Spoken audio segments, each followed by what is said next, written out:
Hello guys, I'm Huntress Kitty and I'm here with Ultimate. I'm back again playing Monster Camp. Yellow. Oh, so it's on, what was the previous one called? Monster... Prom. Prom? No, it's Monster Camp. Okay.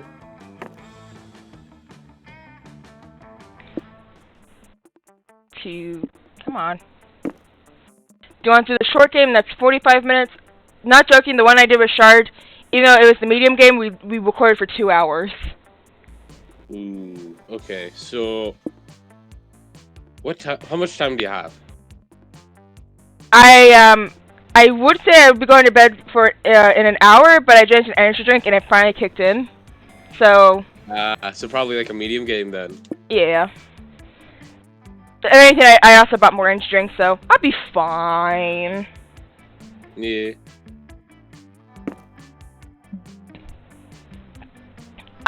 Spooky.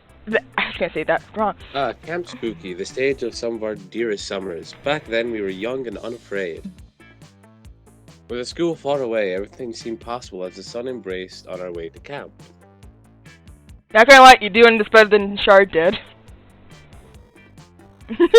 I am. Oh shit. Summer has that distinct power, doesn't it? You live for the days while the night inebriate you with possibilities. Inebriate. Okay. It's like life could take a turn at every corner.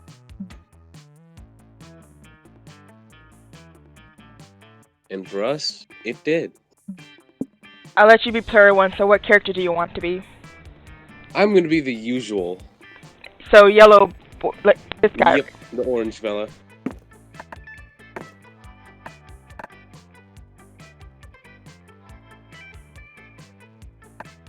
I'm just going to do the ulti just to make it easy to type in. Alright.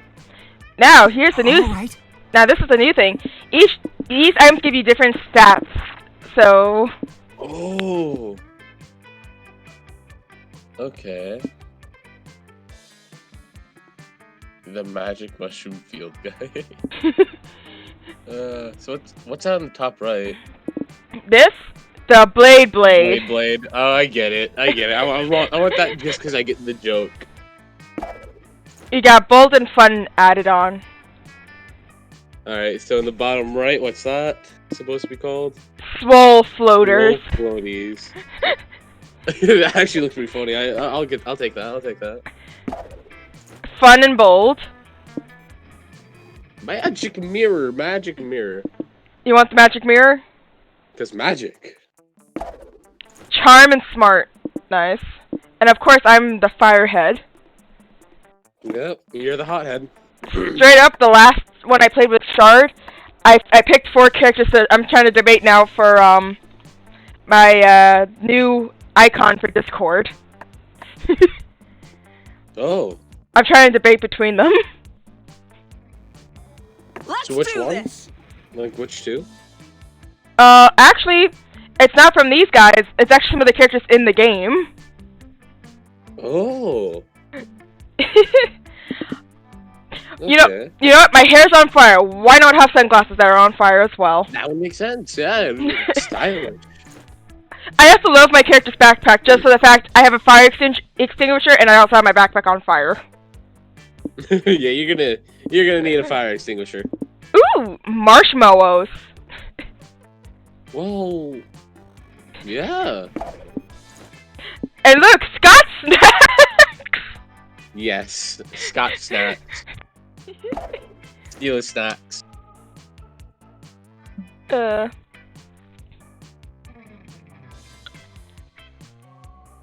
you want to? Oh wait, this is me. Oh yeah.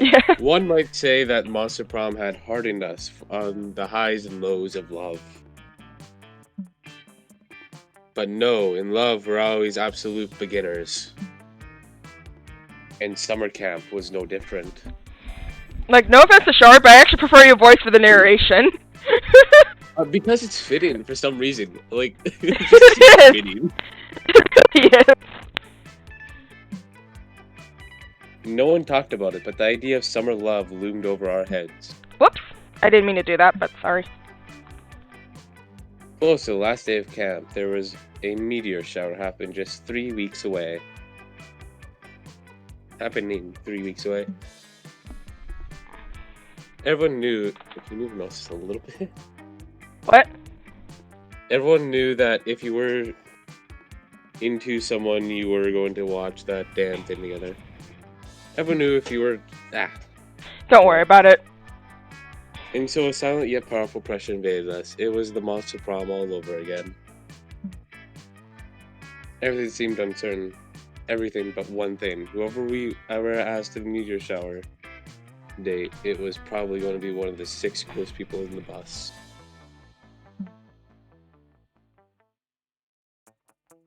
J. Johnson Johima, 23, a badass witch who wanted to chill a bit after serving the world countless times.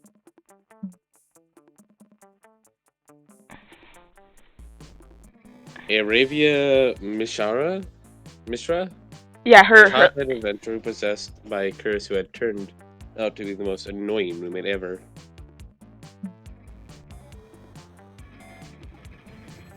Calculester Hewlett Packard. A library computer had become a sentient robot ready to experience life to its fullest.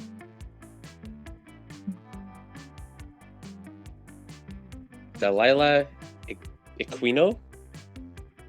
Equino? Just say your best. I'm not A trying. buff blue demon and warmonger who had set her sights on conquering the summer next. I actually did her voice, and I had to take a break for a bit from her voice.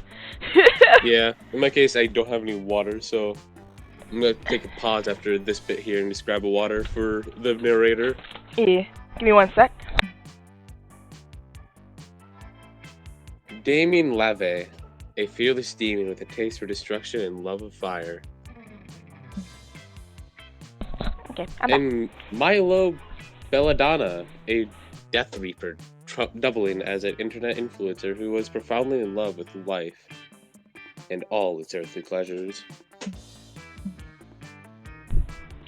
The bus trip was long, and all of summer could be shaped by the first step well taken.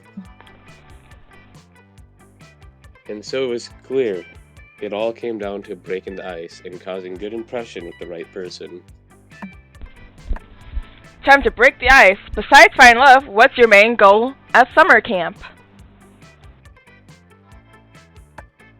Right, I'm just kind of reading this point.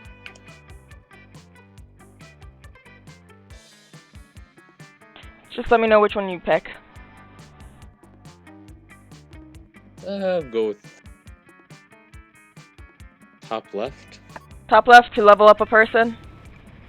Yeah, why not? Let's see what happens. Okay. Let's see.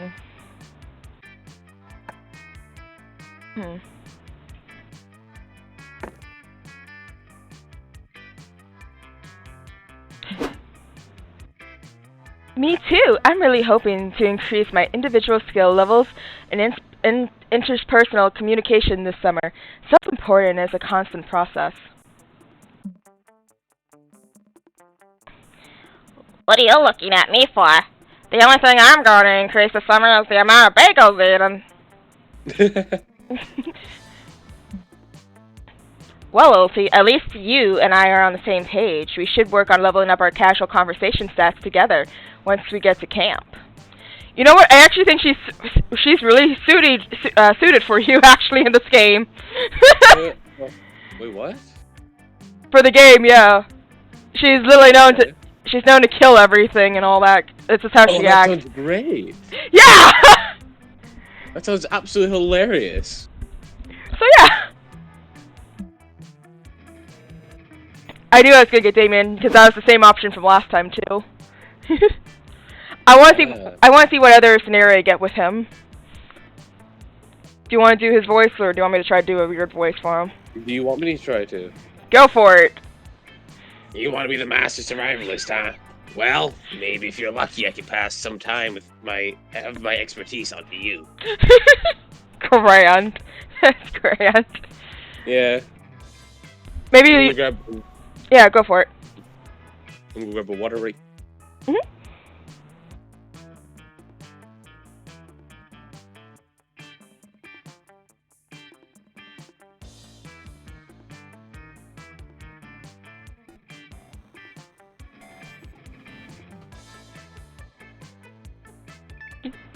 do.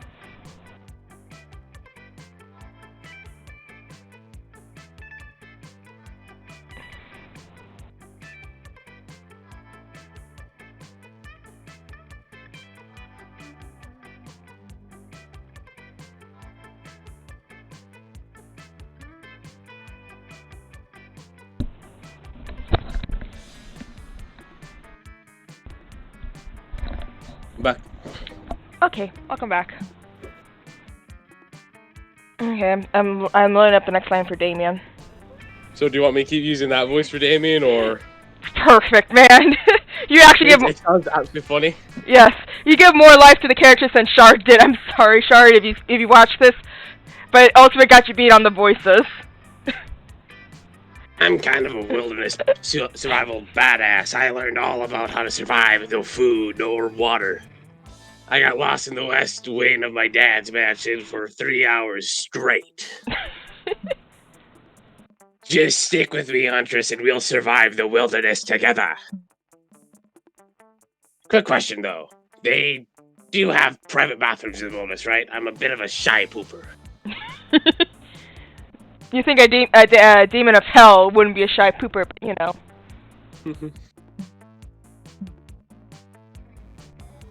We only have 3 weeks left. Woo our crushes and conquer their hearts. But, as I already said, we were young and unafraid, and we were ready to start.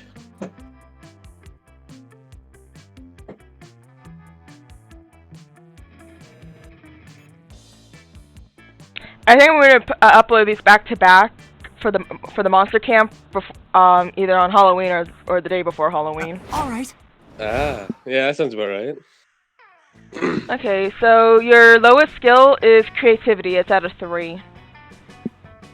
Oh, it is? Yeah, I better get that up. Where do I go for that? Scout HQ. Alright. Also, before I click though, please look at the camp dome with all the people getting exploded out of that. That looks absolutely fantastic. I'd love to go there later. Yeah, that's for charm. Like, it has to get even better at night, 100%.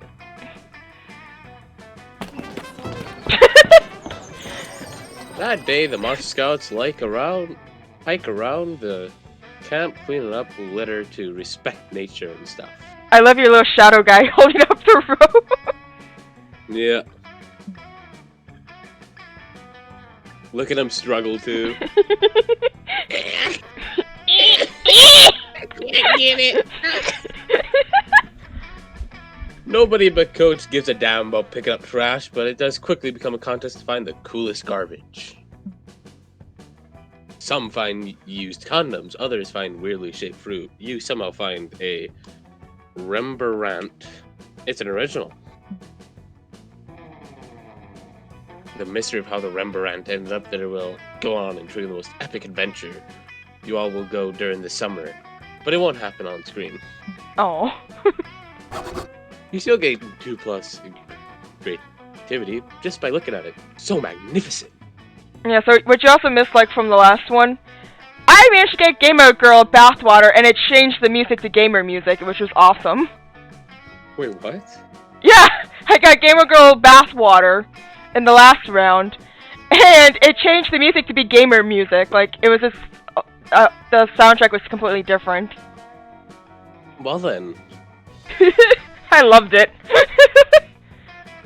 Must have been good. Yeah, Shari gets a damn thing that literally doubled every point he got when he passed the skill checks. Oh shit. That sounds actually very good. Yeah, I'm like, take it! Shard, let me have your drink for 1 round, come on! Come on, David, give me the alcohol. Give me the liquor.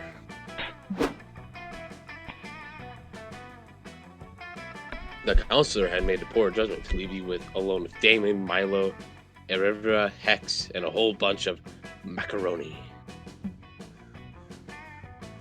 Milo using the macaroni for its intended purpose, painting a self. Hex is eating it raw. Damon is trying to kill it, and everybody's looking up its stats online. Oh, I've got the voice for this chameleon man. I just realized that's the chameleon. You called this voice.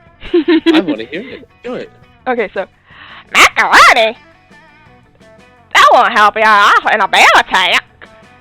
Was that the voice I I gave like him? how we had like a similar idea. Because I was thinking about macaroni. That won't help you in a bear attack.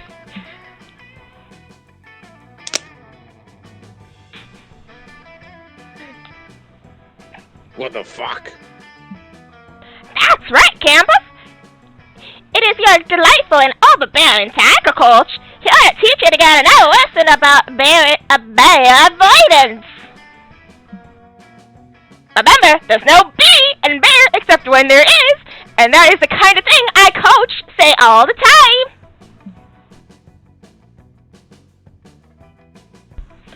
Do you want me to do the voice for Milo, or do you want to try to do that? Alright, coach. Let's get this over with. Today's bear lesson. Ha! I fooled you!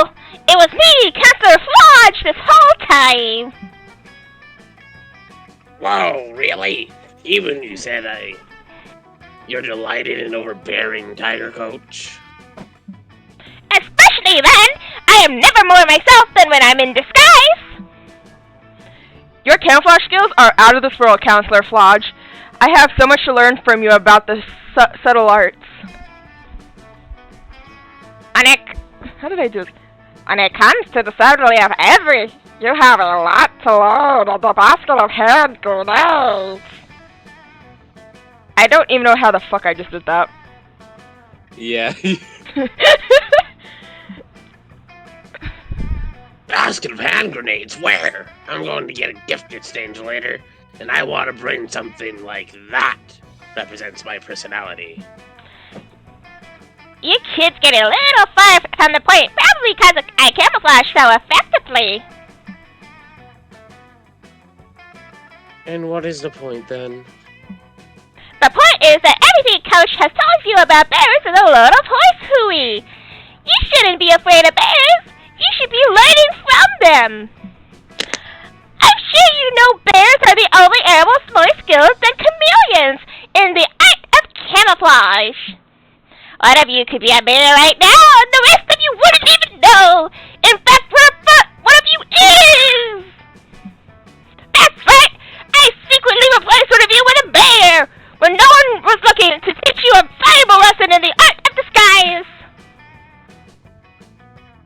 I don't have time for this ridiculous charade. I'm supposed to be serving looks at the soup kitchen right now. Poor people deserve spiritual nourishment too. Also, if you notice, his eye, his heart, and his nails change color due to his emotions. It does? Oh shit. It's Milo. Yeah, I was gonna say Milo definitely a bear. Obviously. Who just showed up here at camp during the summer despite never having been around? Spooky hi! Well, you got me there. No one! And I will haunt everyone and disagree with me. Oh geez, this is getting kind of heated. You're pretty sure Milo's not a bear. They're way too hairless, but what can you say that'll prove it to the others? No. So, no look, Milo's verified on Instagram. That process is specifically designed to ensure the favorite e-celebs aren't secret bears. So what if you're a bear? We're all monsters, right? Shouldn't we accept Milo for who they are, regardless of their species? I'll go with the top one. Top one? Okay. Not so smart. Oh, that's a great idea. I didn't know that Instagram's verification process was an effective anti-bear countermeasure.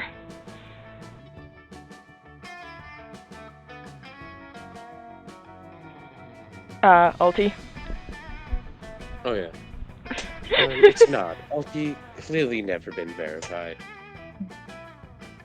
The Instagram verification process is designed to filter out people who don't have elegant necks. Your neck is pretty fucking elegant. Now that you mention it.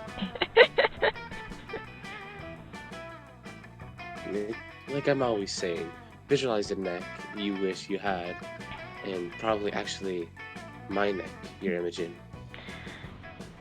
That this doesn't help us at all. Are there any identification systems that might prove Milo's not a bear? Twitter, maybe? Are you serious? Twitter system is not only good for weeding out which users are racist. You mean Twitter finally took decisive action against racists? You're right. That does seem unlikely. Oh, I see. I see you have misread the word raisins. You can't get Twitter verified if you're a raisin. Finally, thank God. I love how it's roasting social medias. Yeah. One of those captcha tests. Calculator seems to be really afraid of them, and I always secretly hoped he was a bear.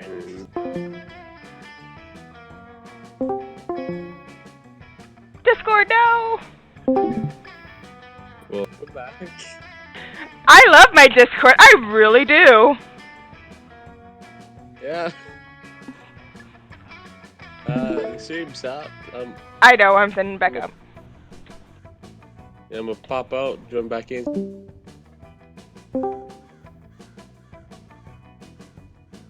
How's it now? I can't see a thing. I can't see a thing. Damn it! Hold up, let me do my stream then.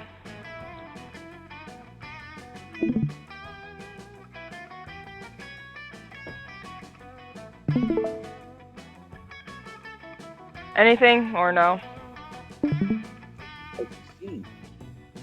You can see?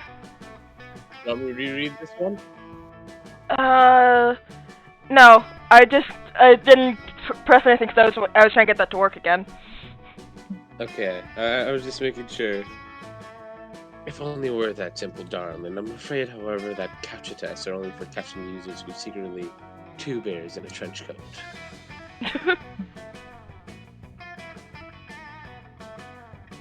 Oh, what the fuck? How are we supposed to find out if Milo's a bear then? You ain't! That's the secret genius of the Wily Bear. All we can do is learn to disguise ourselves as well as they do. What are we supposed to learn here? That the best way to disguise ourselves is to slit open our fellow campmate and wear their skin like a suit? Jesus! That went a little dark, but thank you. Yes, I've decided that's exactly what we were supposed to learn. Hold still, Alti. Oh god, run! You're totally uninterested in holding still, but you run like a coward you are. Everyone thinks you're a big loser, and no one will ever quite be sure that Milo isn't a bear again. You lose 2 boldness and 1 charm. Oh. I need to increase smart and creativity. Since you took up the creativity slot, I'm going into the woods for my smartness. Yeah, I'm gonna be doing that one next round.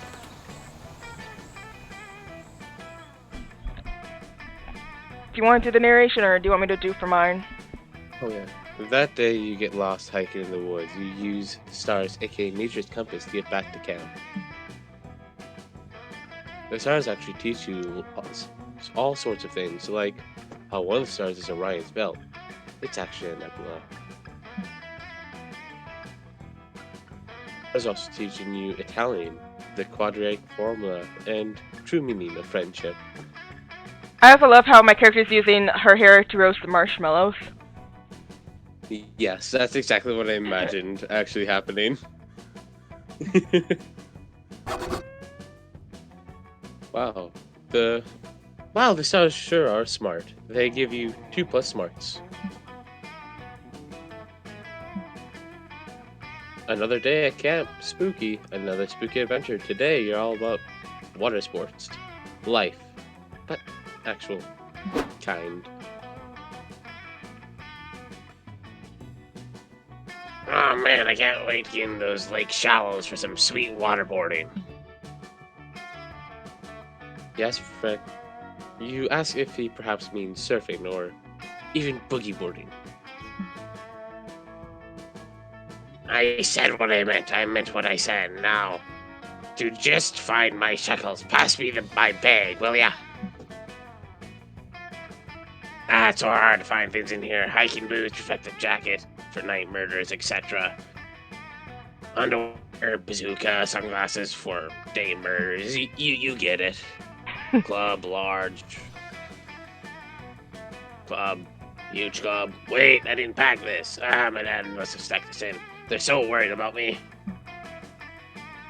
They act like I don't know anything. Also, what the fuck is this thing? You tell them it's a cheese grater because it's a cheese grater. A cheese grater? Nah, that doesn't make sense. Why would you grate something that's already grated? They're super smart and cool, so if they put it in my bag, there must be a good reason. Maybe it's for bludgeoning a specific monster, or to a bugbear, bludgeonair, copper blood guioner, copper bludger. Maybe for a zombie or a djinn, Frankenstein's monster, or the embodiment of fear itself. I should just hit it in. I should just hit people in the head until I figure out who it's supposed to bludgeon. I'm so happy I did not pick the Frankenstein character.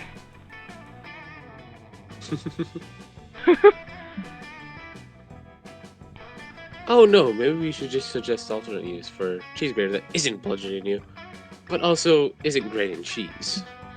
Let's see, it's a very aggressive back scratcher to those pesky itchy spots on your back. No! It's an abstract Barnard, in use case of abstract Barnard emergency.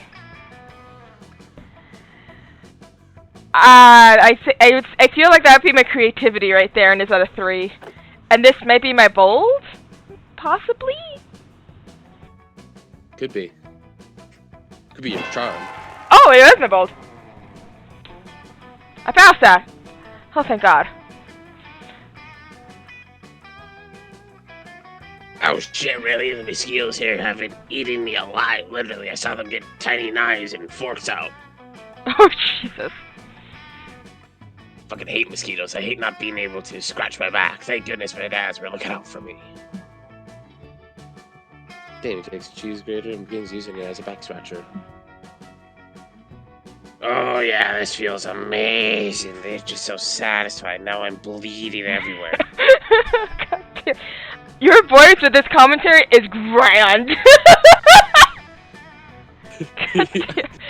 Just because how Damien talks. It's great. Thank fuck, I'm the way too much blood in my body. Now, why all the mosquitoes were after me?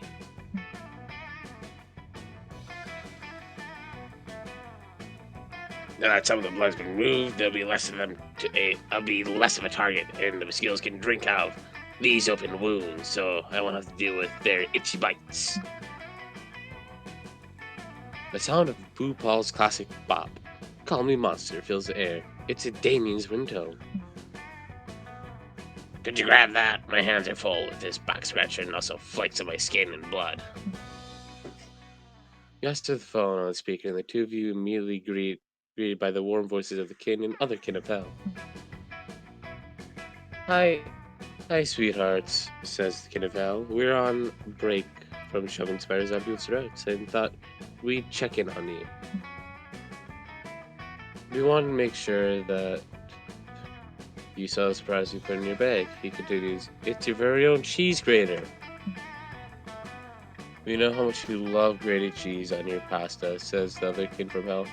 We wanted to make sure that you can have it even at the camp, even if the camp shelves are incompetent, which case we can also come rip his eyelids off, my darling.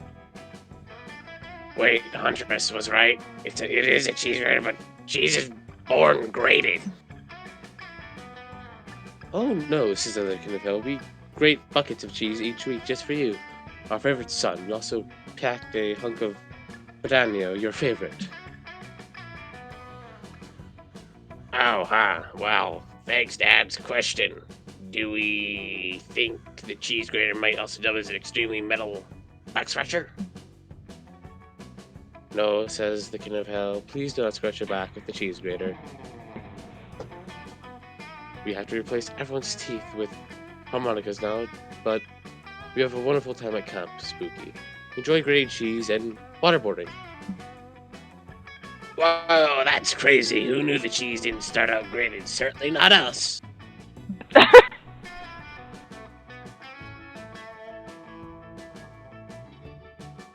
I'm glad you gave me such a cool fucking use for it. Before we go, the truth is, now to get me a bucket of water. They're a little concerned about Damien going to waterboard you, but it turns out he just wants to make pasta. The two of you enjoy delicious pasta with grated pedano. You gain 2 plus charm, 1 plus fun, and a tummy full of pasta. The best trait of them all. Let's trade places. Everybody choose a song. Shit. Ooh. It's Terror Time from Scooby-Doo on Zombie Island. Twisted Miso. I can't remember the band off the top of my head. I just remember it's from the movie. So, my brain went blank on the band that did that for the movie, and I just remember it from there, right off the top of my head. Player was decided based on which song would most likely form a government mind control in disguise.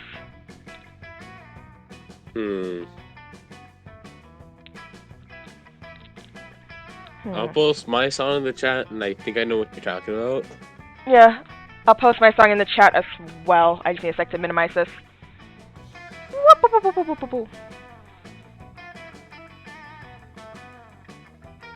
I actually gotta go look it up real quick. Alright, I'm gonna go ahead and probably... Oh, David's gone. He won't chat. Okay.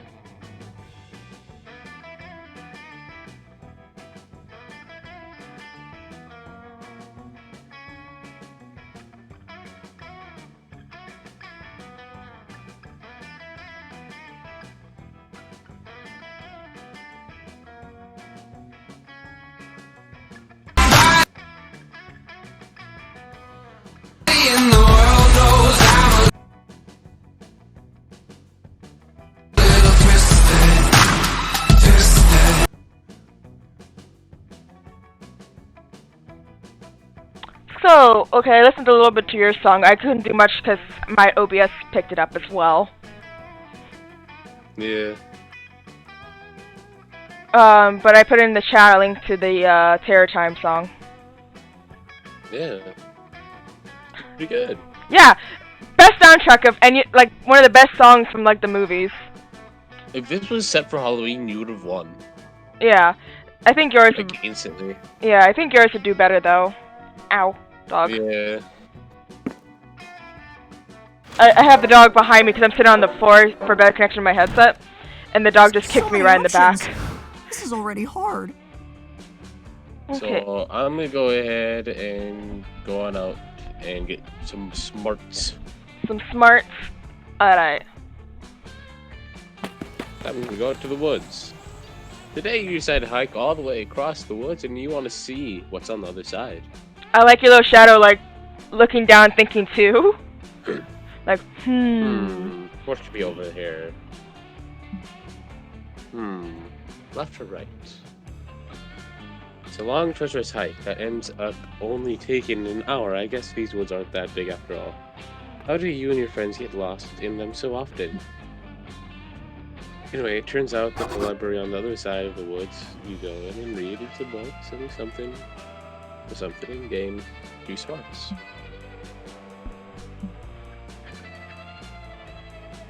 Later you join Delilah, Evra, and Hex for high-stakes round of birdwatching. okay, this is the character that made me hurt my voice last time, but I'm gonna try to do like I did last time, just actually killing myself. Yes! Is there anything more thrilling than 2 gals and the accursed pal sitting quietly and waiting patiently for a bird to land on the ground in front of them?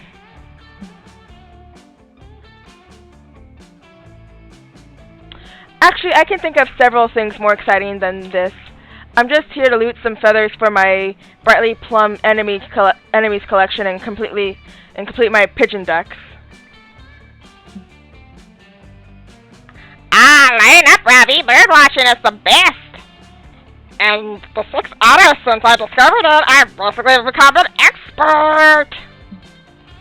I too am fully committed. I even bought a book for this, and according to Naughty Pete's Guide for Avon Bowers, the best bird to watch of them all is the bush tit.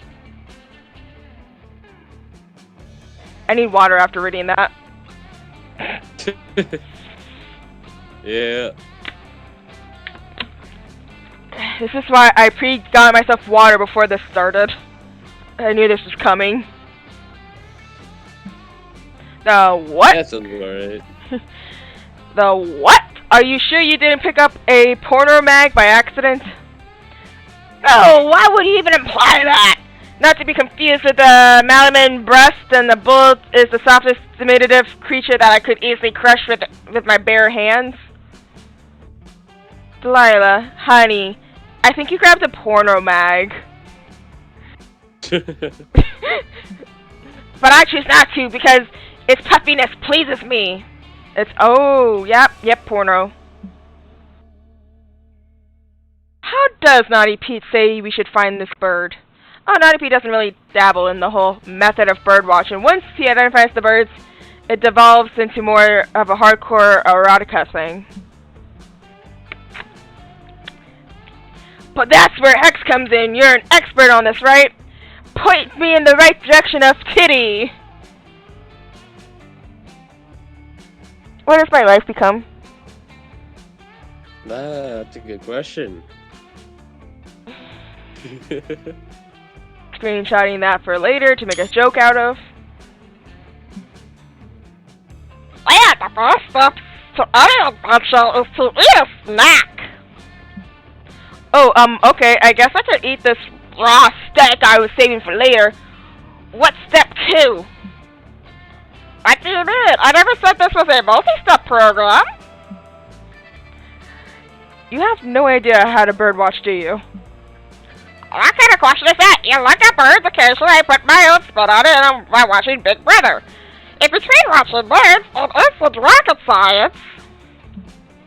Well, that's not good enough for me. Fuck that name. You're better at this whole strategy stuff than I am. How would you summon an enemy from hiding? Well, besides just slaughtering the entire ecosystem, it's hiding in to save time. I might try learning it out with some food, or by mimicking the screams of its family, or... Wait, that's it. We'll just mimic the bush tits cry. But that sort of bird call could mimic what would lure the foe from hiding. Do you have any ideas, Ulti?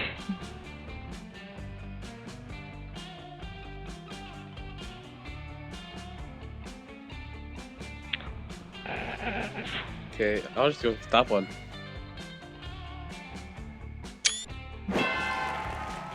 Your fun was high enough for that, so you passed the skill check. Yeah.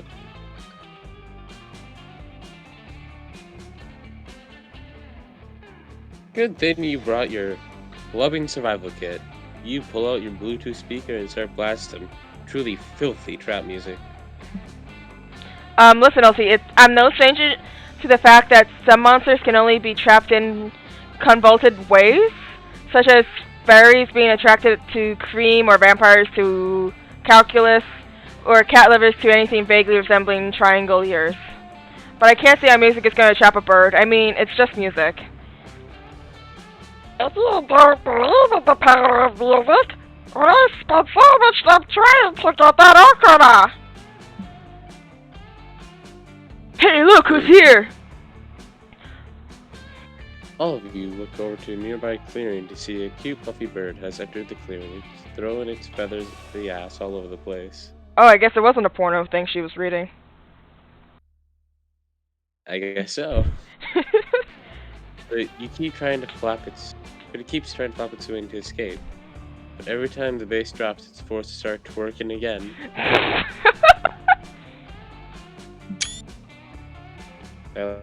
Delia manages to shepherd it into a cage while it's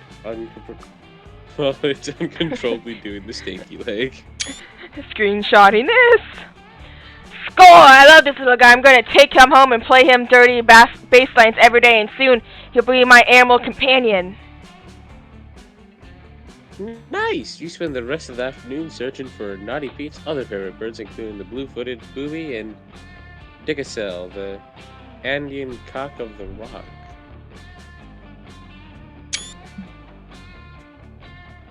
And for the maturity you displayed in not laughing at any of those birds' names, you gain 2+ fun and 1+ creativity. Booby. Make some space!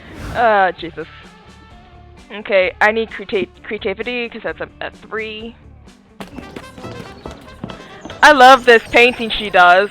I don't know what the fuck that fully is, but it's great. It's a doggo. Or is it a wolf? It could be both. You spend all day trying to learn how to use the North Star to know your location and never get lost. It's a fierce challenge and everyone gets super lost. You say fuck it and try to text North Star to ask direction no one asked for.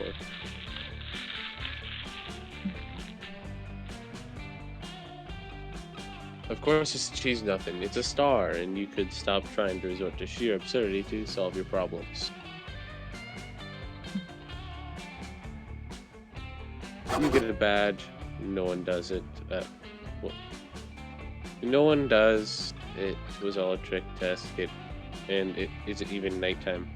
But Court rewards you with 2+ creativity for lateral thinking. In the time you have left over, you decide to attend the workshop and on how to start fires. Notes are becoming hotter. You seem to be the one to attend the workshop until the doors open and it walks in. Damien, what are you doing here? I was certain you already knew everything about fire and being awful at everything. It's important to keep an open mind, Delilah. I start every day with the willingness to learn new things about fire. So what the fuck are you doing here, Blue Ball? Starting fires is my signature move, and I'm not about to let you steal it like you stole being a demon and having skin that's a primary color.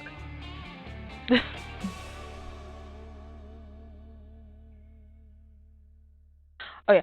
Awkward stones do not steal, we conquer. And I'm here as part of my ongoing mission to have the best summer camp experience ever. Everyone knows that the key component of summer camp experience is a campfire, and I desire the best campfire ever. I acquire all the ultimate rustic fire starting technique. What, you mean like shooting a match with a gun, throwing a Zippo into a jug of moonshine, airstrike? Aww. Of course not. I mean starting a fire by striking 2 rocks together or spinning sticks very fast, perpendicular to another stick. Oh, you're a pro! You can start fires with rocks and sticks, but what this whole place is made of? Why didn't anyone tell me? Good morning, my sweet students. I'll let you go for that voice. I ain't doing the damn coach. Hello, kids. Ready to learn how to start a... Coach looks from Damien and Delilah and back again. Nope. Camp's gone already. Sued too many times. Class is canceled. Goodbye. Coach, come back. Teach me the rock thing and stick thing. I can start fire with the leaves, wind, chipmunks. I need to know. Well, too bad, you cheap pile of mild salsa. Without a coach, we'll never learn the secrets of woodland fire starting. Unless Huntress knows something she isn't telling us. I mean, my hair is literally on fire. Just pick me up and just put my head to a cabin. I'll set something on fire. You're a literal torch. You never thought that you'd see the day where Damien and Delilah would be looking for you for fire starting advice. You feel prepared nonetheless. You tell them to... Host the Olympic Games so someone will bring you a torch. Get fired. I feel like get fired would be something with maybe smart, maybe? But... I don't know. Let's be honest here. Who are you going for? Damien, but either one of these. Let's be real. The Olympic Games one is such a Damien answer. That's true. Let's hope I pass the skill check. Damn it! My creativity wasn't high enough for that crap. Shit. Yes, you're not creative enough. Yes, I love the Olympics. My favorite event is the modern pentathlon because it's the only sport that is 5 sports. Arson! My favorite event is the rhythmic arson, synchronized punching, and hockey. Well, what are you waiting for? Let me make the greatest bid to the host Olympics that the organizing committee has ever seen. Using your not insignificant powers of bullshit, you pulled together a 70,000 world proposal touting Monster Camp's suitability as a venue for the Olympic Games. You empathize that its youthful atmosphere, unusual fauna, and the fact that if it gets ruined by a million of tourists, no one will give a shit. While you're at it, you also propose several new events, including the 300 meteor selfie meeting, your parents, unrealistic expectations, and boning. Through the strength of your argument and only a little bit of bribery and intimidation, you managed to get Monster Cup chosen as the official Olympic venue. Rad! Sick. Now all I have to do is sit back and wait for the fire delivery. Surviving in the wilderness is easy. You access the live stream of the Olympic torch passing. Congratulate yourself on a job well done. You watch the torch pass from country to country, getting even closer. Finally, the torch is passed to the final runner, the one who will bring the fire directly to you. Wait, where's he going? He's supposed to put the torch on the big pile of dry leaves and stick label "Place Fire Here." Ronnie's already sprinting in the opposite direction, cackles with glee. Haha, this was my plan all along. Everyone knows the best way to start a fire is becoming a torchbearer for the Olympic Games. Then steal the torch. I am a genius. Gah! No, fuck. We are the geniuses. Jennies, we're the smart ones. Well, if you're so smart, check this torchbearer already. Too far away to catch. Why aren't you the ones who spent decades concocting this scheme to steal the Olympic torch? He has a point. The torchbearer goes on to start a really sweet forest fire in some neighboring woods. None of you are invited. Bummer, you lose 2 fun and 1 creativity. Darn it. Shape places. We'll be ready for a quick sec. Alright.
Alright, I'm back, and it's so something bad, right?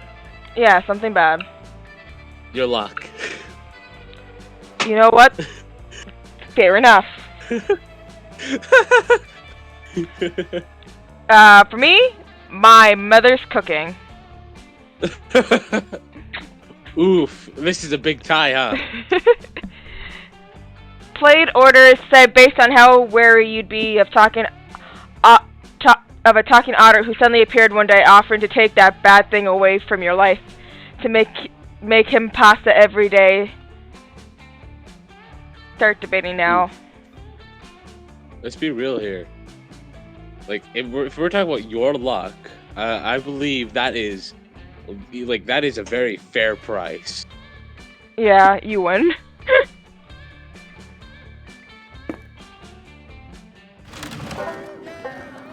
Nighttime. Whoa! I hope that fire is safe. Okay, you would want to. Campfire. So you probably want the Slayer. So.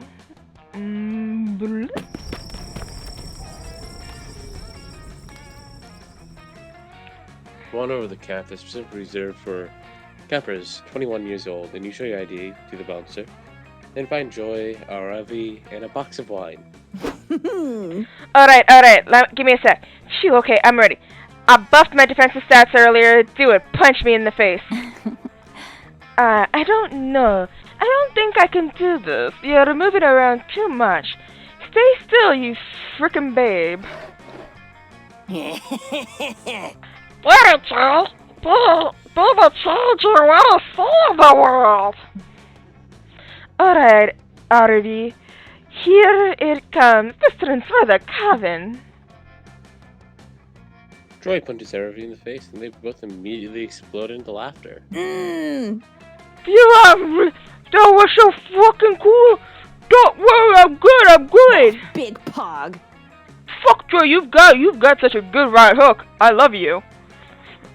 It looks like you're having some competition right there, Ulti. Impressive. I love you too. You're a goddamn tanker, RV. And I also love wine. Where is the wine? Oh, here it is. Cool. Honestly though, I can't remember the last time that I just had fun like this. I really needed this summer. I needed a break.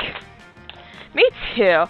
I'm getting, sometimes you just gotta do a few side quests before you move to the main mission, you know?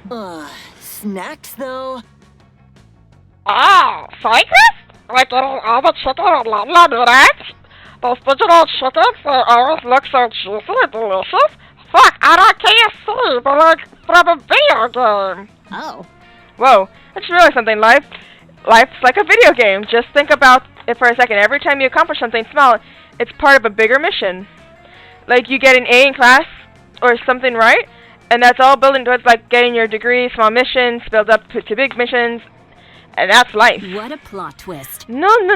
You've got it all wrong.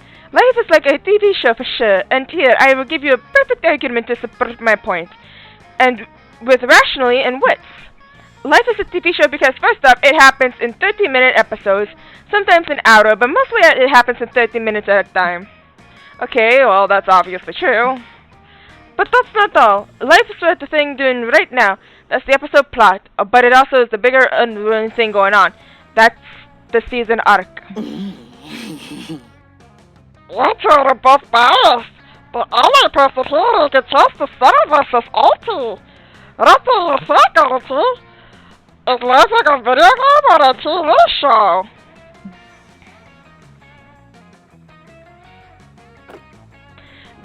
Life is like an arcade game. Yeah, that would be for her. Yeah, so true.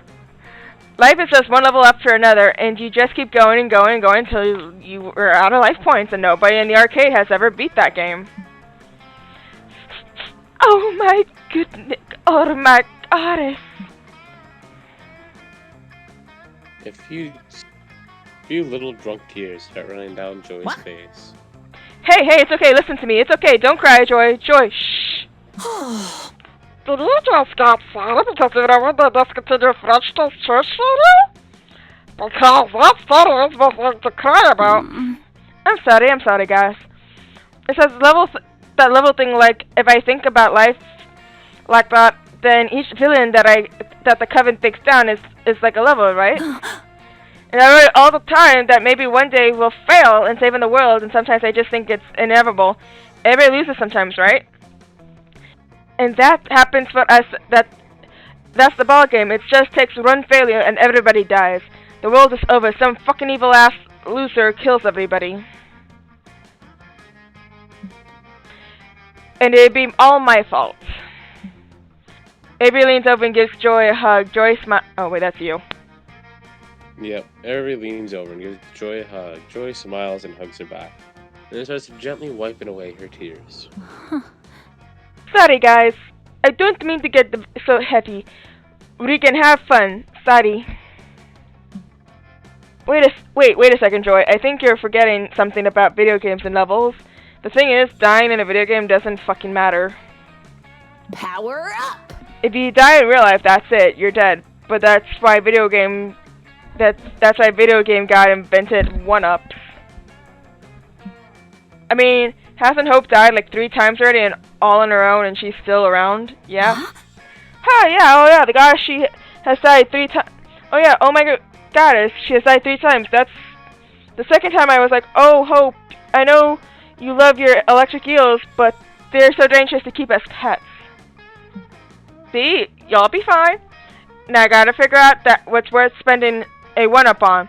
I stockpile extra lives because I'm gonna need like 3 to tame the ice stallion, Florence guard. Booty calls. Well, I kind of want to know what it's like to be trained by a vampire. It's super lethal, but Dimitri says it's the height of motor pleasure. I'll just use a run-up. I mean, I guess you were pretty great. Ha! I think I've proven my point. Life is like a video game, and I'm pretty happy that I've got teammates to rely on, too. Thanks, Hex. And thanks, Ulti. You're on Team Everything. That means 1, you get access to Every's near infinite stocks of 1-up potions, effectively making you immortal, and 2, you can just snog her sometimes. Nice? I don't know what that means, but... Anyone know a good ghost story? I'm gonna go talk to the Mothman. Mothman? Yes, because I can fuck with that, and if I do it right, I can boost up your stats. So, Mothman is a thing. Yep. Okay. Fellow camper. Is this basically a shop? No, this is not shop. Shop is after I'm done here. Oh. Do you want to do the voice for the Mothman? Hey, Huntress. I'm glad you're here. I was busy silently judging all of you, campmates, but now I can judge them all out loud with you. Take Joy, for example. She's a great hero and stuff, but what's up with her whole antisocial attitude? Do you think she's hiding something? Anything? Need some gossip. Do you know anything particularly juicy about some Huntress? I must know. Oh, geez, okay. Looks like Mothman really needs some juicy gossip in his life. Where'd you get to making some up? Give me 1 sec.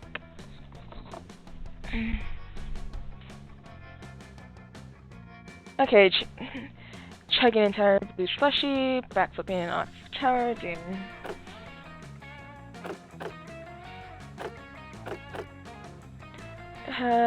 Bubba.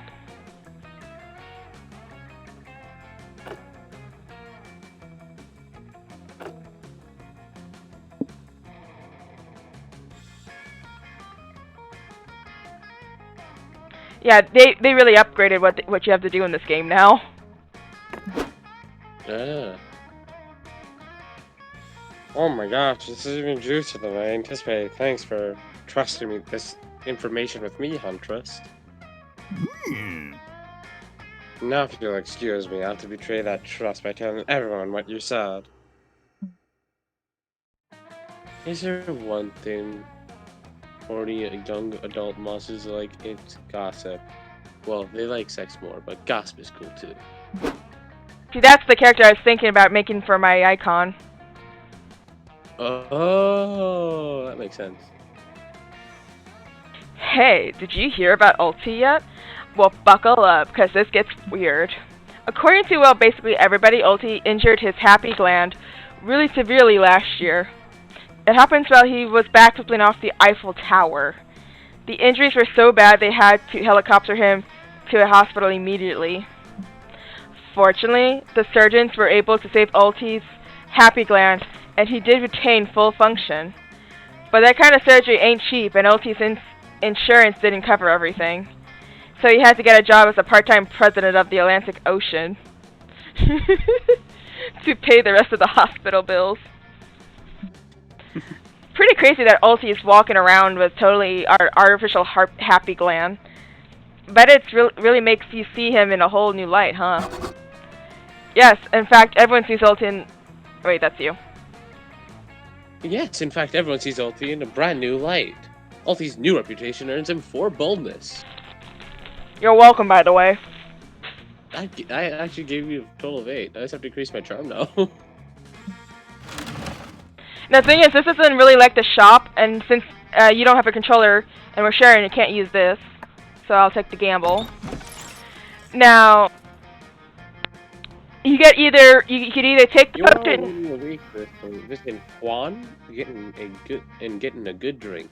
You could either choose the potion or the mystery gift. That's pretty much your options, and then you don't have to pay for anything. So, now let me go to. Oh. Wow, look what the cat dragged in!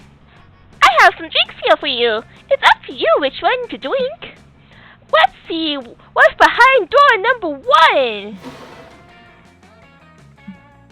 No idea if you got the recipe right. Wanna try it? Otherwise, you always have the mystery box. Do you want the drink of the day or the box?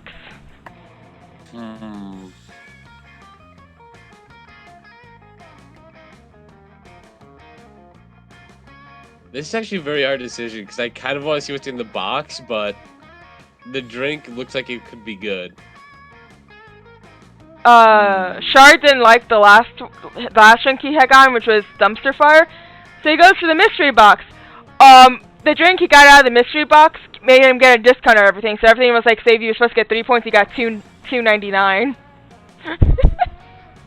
Yeah, I'm gonna give the drink a shot. It doesn't look too bad. Okay.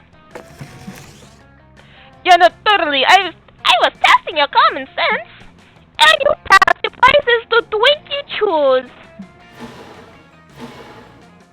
Oh, no. I ain't doing the redirected. It doesn't do anything to my stats, so my name gets removed.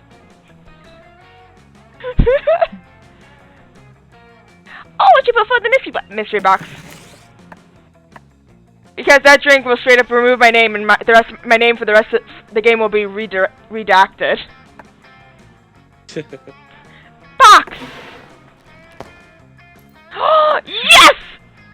This is what I got in the last one, and it boosted my fun up immensely. Damn. Happy? Yeah, hope you're happy with the no refunds.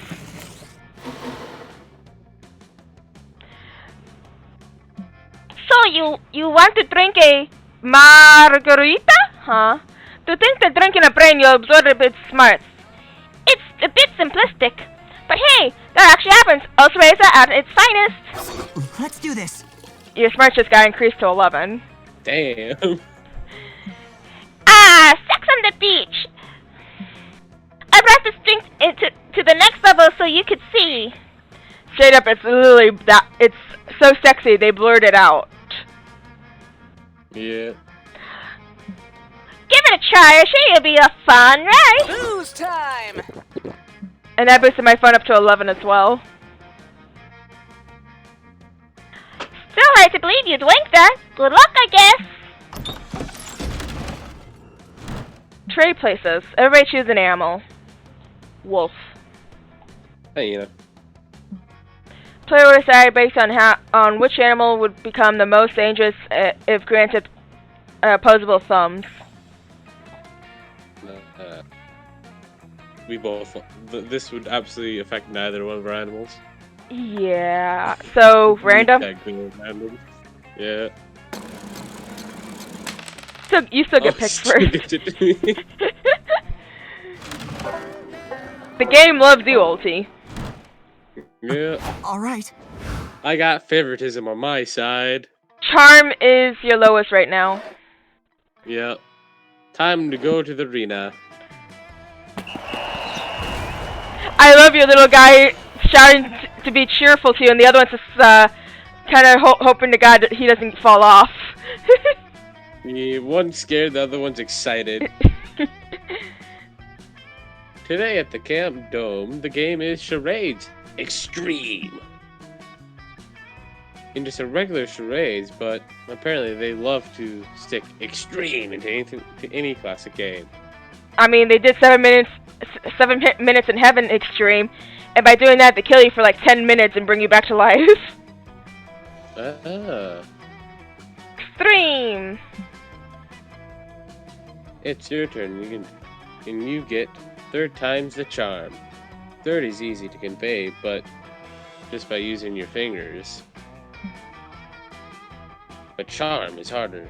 You and your team, to get your team to guess it right as you act as if you were more charming than you really are. You manage to do that and gain 2+ charm. Claim that roll and you bring your team victory. Hooray! Later you see Aravi and Delilah training together for the next Dome Games. They're both covered in blood and the ground is littered with disemboweled bodies. Oh yeah, the last time I did this one too. I did a spear with a badger taped to it with guns taped to the badger. Damn. Did that work? Yeah, that actually worked. Yeah. I actually scared Dimitri and a Minotaur. Shit. Is that the game that you recorded with David? Yeah. Okay. After this, I'll show you a bit of the recording, at least at that section. Yeah, that actually sounds very interesting. I'm kind of curious on how that one went. It's terrifying, but they both look extremely hot, covered in blood. This is camp! Well done. Hell yeah, Carnage! What's your next training exercise, fellow warrior? Fuck yeah! My all-time favorite, the 3... Fuck yeah! my all-time favorite, the 3-legged race, will crush the necks of our enemies at Camp Rival Camp. Always are in sync stepping. Fuck yeah! Everybody grabs a rope to tie her legs and tie her leg to Delilah, but Delilah blushes and shies away. Oh wow! I didn't realize that you wanted to get more serious. What are you talking about, your muscular juggernaut? Well, it seems like you're suggesting some kind of fusion?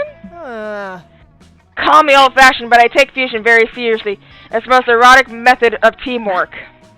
Oh, I get it. Listen, Delilah, you're totally right that fusion can be sexual, but it doesn't have to be. Relax. Yep, it's true. Just look at me now. Bob between coast and coast. It's technically a form of fusion, and we're totally platonic BFFs. Admirable. Whoa! Platonic fusion? That sounds awesome and powerful and emotional and nourishing. I know, right? Okay, we totally have to go do this fusion. We're already unstoppable, but once refused, we'll be unstoppable. Free XP for everyone. Oh yeah, baby. Time for some platonic lake stuff. No, wait. Fusing can be very intense. We need to make sure our friendship is strong as possible in our hearts and our legs before we do this. This sounds like they're doing a Steven reference. I think so, yeah.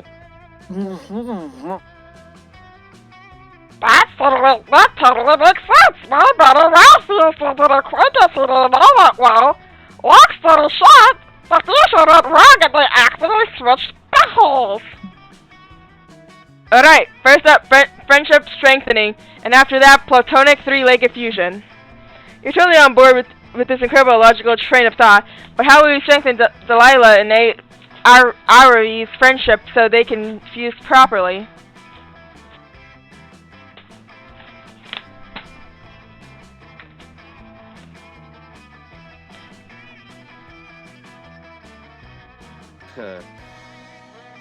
Probably just because I'm curious on how that one will go. The second one.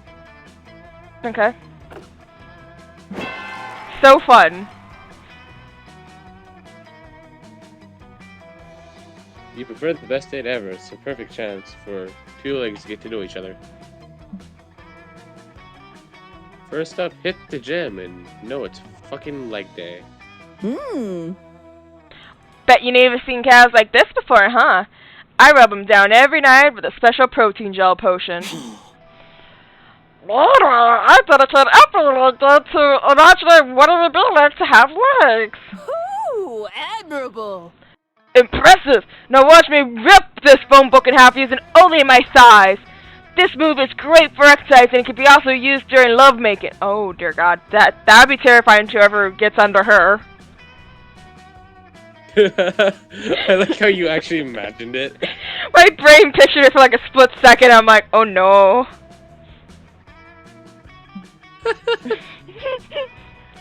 I just feel bad for ever. Next up, pedicure time. Damn, I had way more dead skin on my feet than I thought I did. Hope this increases my dexterity. Anyway, what color shade should I pick for my toenail polish? This is a takeover.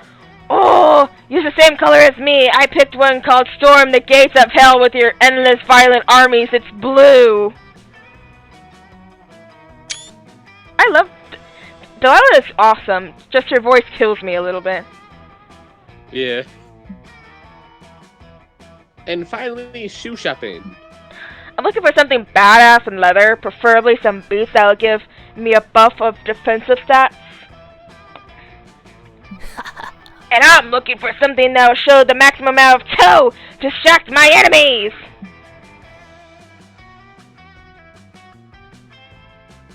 Ooh, woo! Wait, what? Ah, fucking tired. Ooh, after a long day of foot-related bonding, or foot bondage, Delilah picks up three-legged lace rope. Fucking dyslexic there. I will be Hex! I'm happy that we took it slow, and now I really feel like I know you, and by you, I mean your calf, knee, and thigh. Make some space for Dahlia. Oh, it's Dahlia. Okay. What I'm saying is, let's do this fusion! Hell yeah, let's fuse, my platonic warrior friend! Next, and Ereva and Dahlia fuse together into a perfect three-legged race machine. They win the race, stomped camp. Stomp camp, rival camp, and they're all super grateful for your help. You're unsure if you have a foot fetish or if you're just really happy for your friends, but either way, you gain 2+ smarts and 1+ creativity. Wherever I go, it'll be a blast. Technically I need more creativity again. God damn it.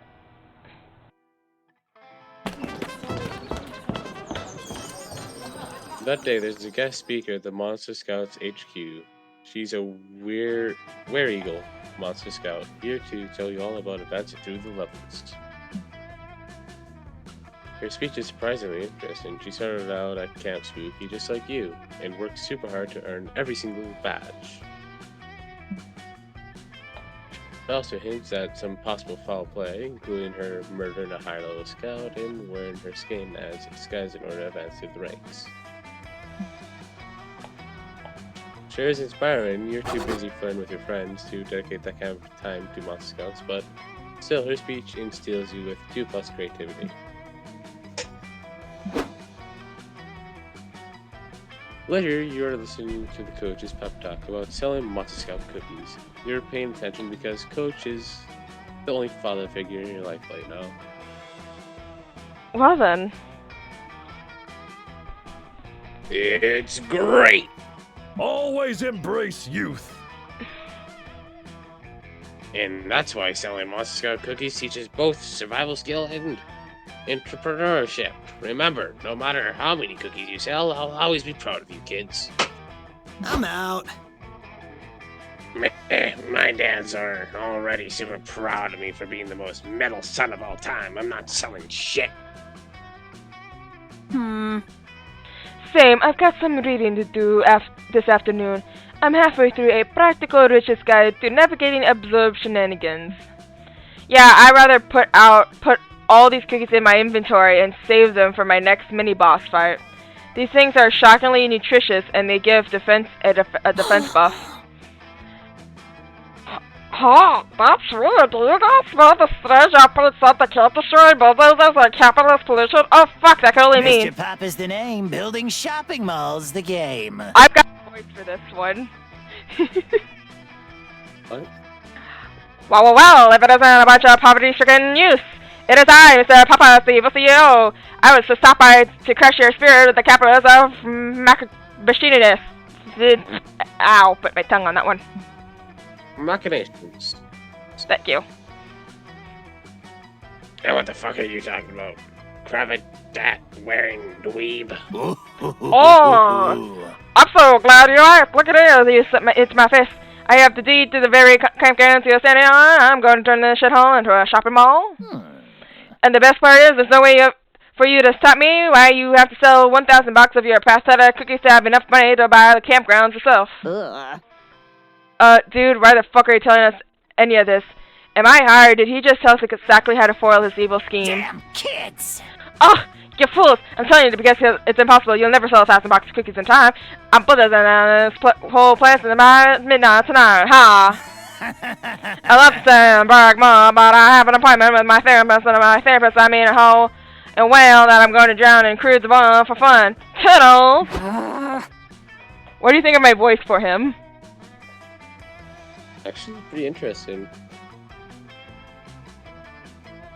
Okay, this just got real. We are selling those cookies no matter what. I'm not going to let this piece of shit capitalist destroy the beloved camp. The trees need us, you guys. What a noob.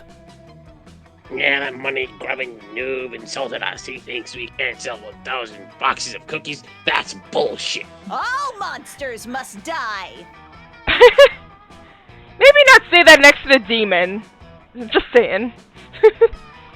Oh, monsters must die. How dare he challenge our skills? Game on, motherfucker! And yeah, I guess we should defend the trees or whatever. He can't help me. The point is that we're all in. We just gotta figure out how to sell 1,000 cookies by midnight. Any ideas? Faith usually comes up with the master plan. Okay, how about this? We find a random guy and just beat the shit out of him until he buys a box of cookies. Then we do that 1,000 times. Snacks though? What if we just ate all the cookies and said that we sold them? My personal speeding record is 284 cookies per hour. Oh, goddamn. This is going nowhere, but luckily you know the perfect way to sell 1,000 boxes of Monster Scout cookies before midnight. Your whole life has been building to this moment. Claim that 1,000 boxes of cookies are a valuable piece of art and auction them off at some clueless idiot. That sounds like that would be my smarts. Convince everyone that holding a cookie between your butt cheeks is secret to perfect sculpt petting. I feel like that would be maybe my charm? Yeah, as long as it's not your smarts right now, you'll be able to make it. Yeah, the first one I feel like that's my smarts. Yeah. Yes! You stuck with that one. The charm was good, okay. Hashtag butt cookie challenge.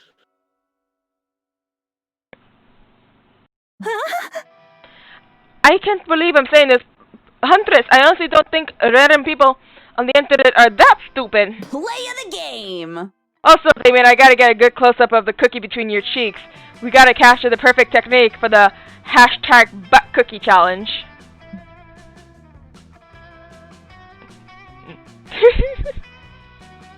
This is actually a really good ass workout. You are so weird.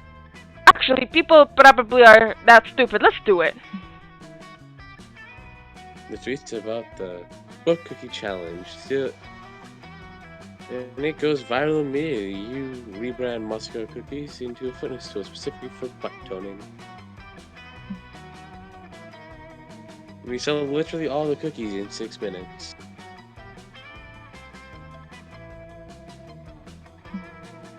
cannot believe that, Rook. Thanks for saving Camp Spooky, Huntress. Now let's go buy that thief before it gets bulldozed. Just know that the monster cookies would condone your butt. Now that I think about it, I always thought that Huntress had an amazing butt. This might actually totally be fucking crazy, but I gotta know if... You know, I'm gonna use these on Itty just to get them annoyed with me more. Okay. Just because Itty likes Damien a lot.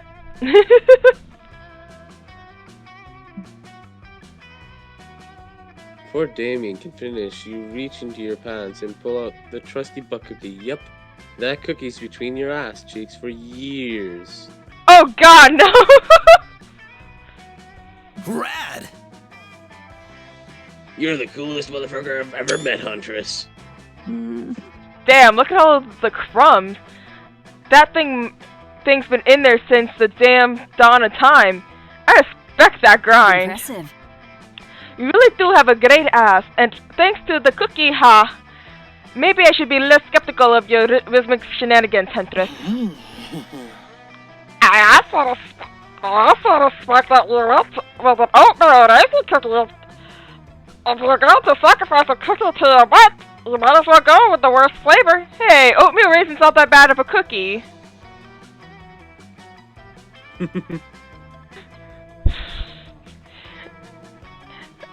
Oatmeal raisin was like one of my favorites when I was a kid.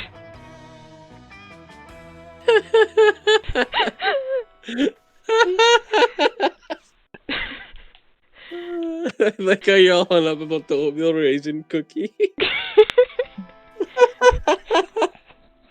You saved Camp Spooky, but more importantly, you got all of your friends to admire your butt. Fuck yes. The boosted self-esteem gets you 2 smarts and 1 fun. Trade places. Choose a fictional character.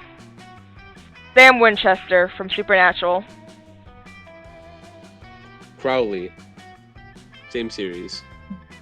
Pluricide based on which character you'd least like to share a tent with for a week. Oof. I'm gonna share my tent with Sam. That you wouldn't want to. Oh. I won. God damn it. We're talking about Crowley. He'll probably kill you in your sleep. Or try to make a deal with you. Yeah. Or in his case, he may try to make a deal with you to make your dick longer. Sure thing. He actually did that. I know. At one point in the series. I know. That's what. Which is why. That's how he became a demon. Is because he gave his soul to make his dick bigger. Oh yeah. Okay, so you've got your lowest right now is charm. It's at 6. All right, time to go back to the arena. Yes, with all these bodies flying out of it. Yep, fantastic. You're huddled behind a bullet bunker in the throes of a telltale battle royale against Camp Rival Camp, and you're sure that this is the end. You've lived a good life. You think next to you is a Camp Rival Camp member shivering and crying out of ammo. Why guns are part of Tailtag is beyond your comprehension. Is this where we die, Ulti? They sob. Why couldn't Camp Spooky and Camp Rival Camp just make love and not war?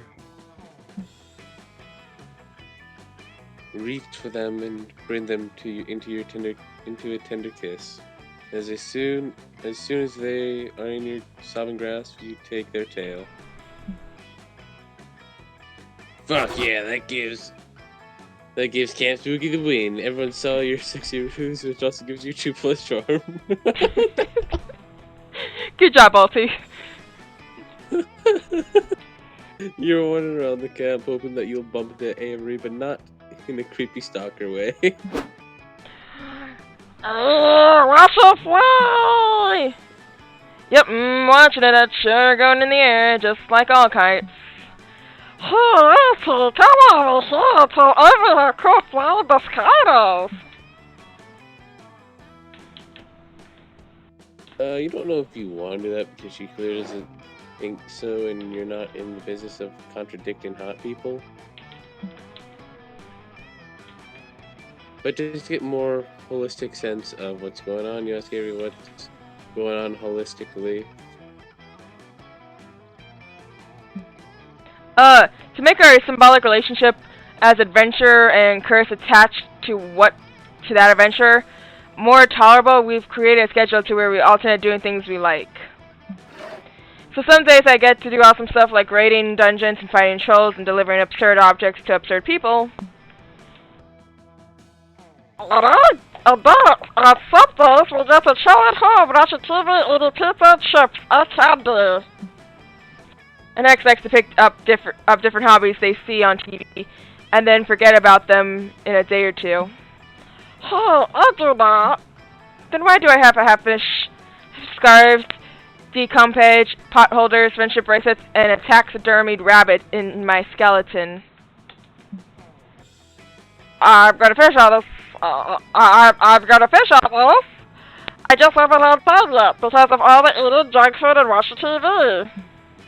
Hex saw kite flying on some done TV show and insisted we try it for their activity day. So here I am, forced to endure the world's most boring hobby of throwing paper and string into the sky, or else forfeit my next dungeon crawl.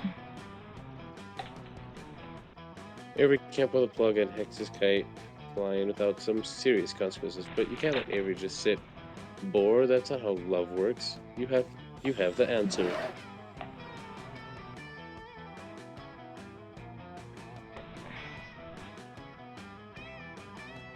Let's go with the top one. Top one? Mm-hmm. So smart. Now you're talking. I don't think tying blades to a kite and throwing it in the air is the best idea. Why? Gravity? Psh. That just makes it a fun and exciting challenge. If gravity tries to stop me, then gravity becomes my newest enemy. Okay, and I will trick you into being a hyperbolic kite on my level, are we? Or not only am I going to get an hour on your level, I'm going to fly above your level, and I'm going to do it with knives attached to me. Alright, I'm here for it. The two of you take some... Oh, sorry. The two of you start taking a beautiful craft ribbon tie, some beautiful blades to the beautiful kite, and throw it into the beautiful sky. Jimmy falls back down to earth, blades pointing in all directions dangerously. One of them even nicks Avery's arm. Sick! Who knew kite flying could be cool and dangerous? Avery immediately throws Kite back in there and enjoys the novelty of dodging the blades as it comes crashing back down. This is insane! I got to feel it and put it online immediately! Wait, you have a phone? I guess so. Or is he just taking her phone to do it? I don't know. Could be a mixture of both. They share phones. Of course, I really appreciate how easily Elva makes my job. She puts herself in crazy amounts of danger and pain without me having to lift a finger. Thank you, Hex. It's true. I do that. The video Hex post... Oh, wait. The video Hex post goes instantly viral, and soon all the cool kids are doing the Blade Kite Challenge. Sorry, it's out of habit because I'm used to usually doing the narrative for everyone. Yeah. It's a bad habit. I'm working on it. Understandable. There are tons of road injuries. Avery's happy, and she's inspired new adventures, and Hex to be happy that they all get to fly more kites. They say this game's you two fun, one boldness, and as well as many opportunities of saying, let's go fly a kite. Wherever I go, it'll be a blast.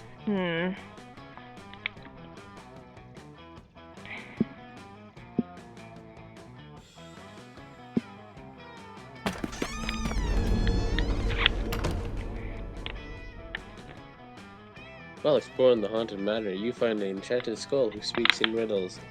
His voice makes your ears bleed. You decide to name him Sparky and put him on your keychain as a fun pet.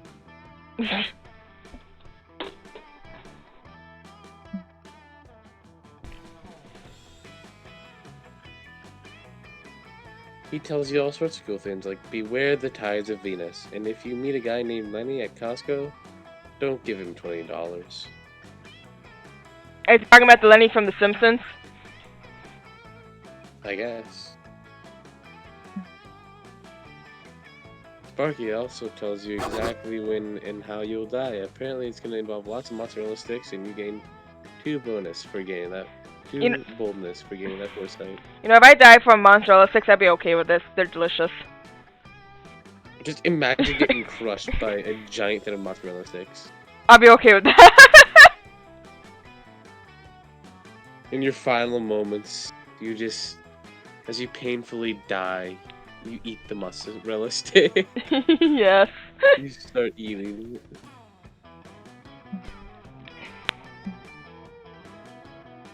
You spent the last 5 minutes following Damon around, hearing tales of exciting exploits, but staring at his butt more than you're actually listening.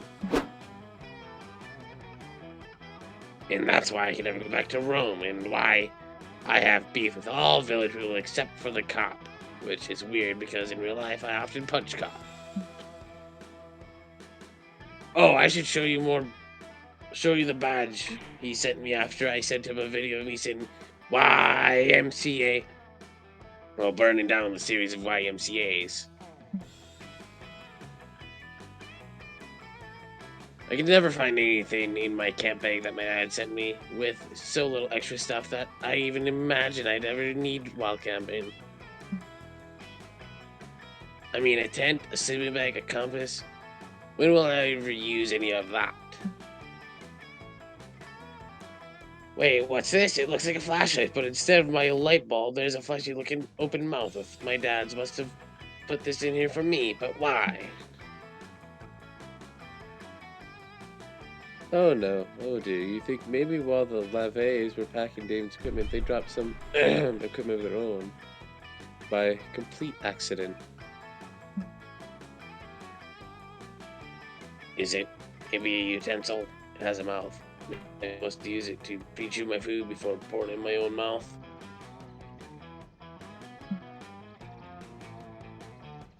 Nope, you can't traumatize him until he found his dad's sex toy, but you need to pick up a valid non-eating usage fast. Its mouth isn't for eating, it's for issuing words of comfort and encouragement in an emergency pocket friend. It's definitely a flashlight, just very, very flashlight and nothing else. Oh, Jesus.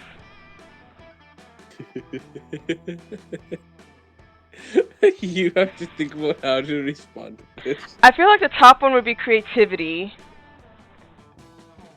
Yeah, right now you can go with any of them, you'll pass.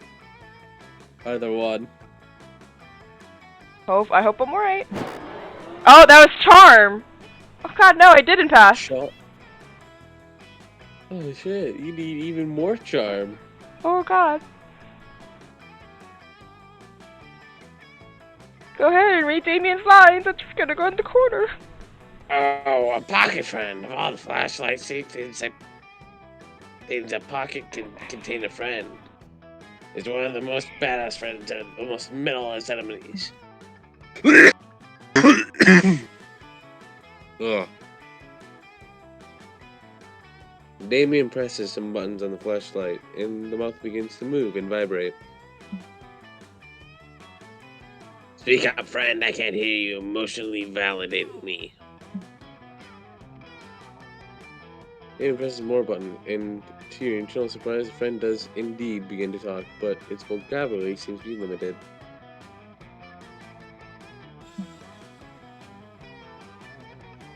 Oh no. Oh no. No. I think we have to skip this. What? No. I'm not. How dare you? I'm the best boy. I am the #1 demon son. I am not naughty. It gets worse. No, I just said no. Don't argue with me, you stupid fuckhammer.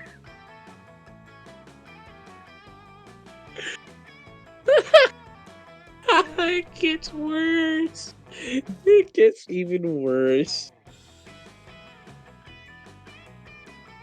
If you want my lunch money, you can't be my friend if you're going to bully me for my lunch money. That's what I do to my friends, not what friends do to me.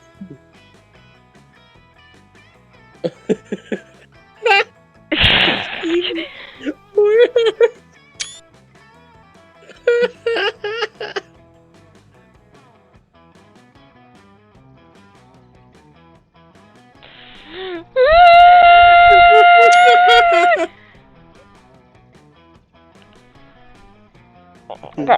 What have my poor eyes red?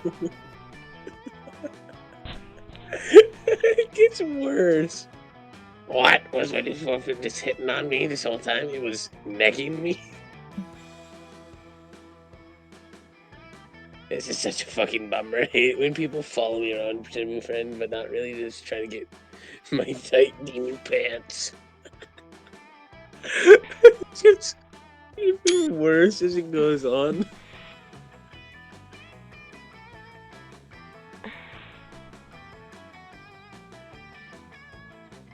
Anyone who wants sex with me better tell me right off the bat. I'm sure you think the same way because we're such good buds, right, pal? Such good platonic friends. Oh no, my heart! Damien's bummed out by the pocket friend betrayal, and you're bummed out that you haven't revealed your true motives to Damien earlier because apparently he's now going to view you as a deceptive creep with ulterior motives. Which you are, but you try hard not to actively acknowledge it, and you're a sudden reminder of your sleaze who robs you of true fun and no creativity. There goes my creativity. Now I gotta go back to do that crappy painting again. Oh, that was terrible. Pizza. Popeye. Player orders decide based on how likely you would be to eat the food in survival scenario, with a caveat it's been expired. With the caveat that it's been expired for 10 years. Random. Random. The game loves you. I guess so.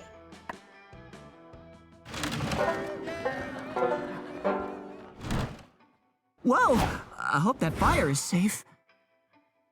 You want to talk with the girls, or do you want to go talk with Mothman?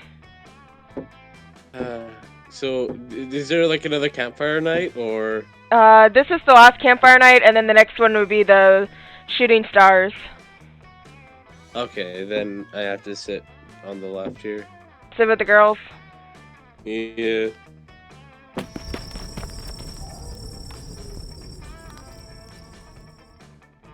Later, you're chilling by the fire and you hear a terrifying, blood-curdling, yet also silent, slightly adorable sound of Delilah and Arva's hysterical giggling. Sup, loser? Oh, it's Ulti. I guess you can hang out with us if you want. We were just finishing up our weekly girl talk session. Girls' night! Yeah! Girls talk rules! And Ari and I have so much to talk about! The next topic on our girls talk agenda, heal thy eating habits. Oh, Jesus. Yeah, Heal thy eating habits.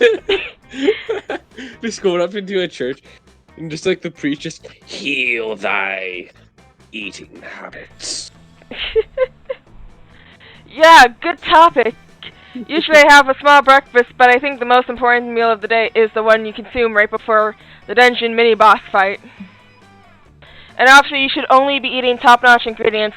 If you start consuming BT meals, you'll miss out on a lot of potential stat buffs. Cool Ranch Doritos. Cool Ranch Doritos. You're missing out, are you? Who cares if Doritos are D-tier items? That's technically your outfit stats. They're cheesy nonsense explosion! It's racist! Ha! That reminds me of a really awesome dinner I had a few days ago. Did you guys know that lit grenades are actually really high on fiber? I'm not going to keep doing my voice and her thing because I'm going to throw my voice out by tomorrow if I keep doing that. Oh, yeah. If you have a demon metabolism like me, you gotta make sure to get plenty of soluble, insoluble metals in your diet. That's why I eat lots of airplanes. Lots of airplanes. Oh, that makes sense. For me, I gotta keep a healthy balance between eating full meals and regenerating using a flask of potion. Potions are convenient, but you can overdo it. For real, it's like me and a bottle of wine. I love to have 2 or 3 casks after victory, but if I drink too many, I'll be slightly less bright blue the next day. What? Dahlia, what do you think about Whole 30 thing? You know, the one where you're supposed to kill a whole 30 enemies every day for exercise? I get why people do it, but it takes a bit of fun out of murdering if you gotta do all that enemy counting all the time.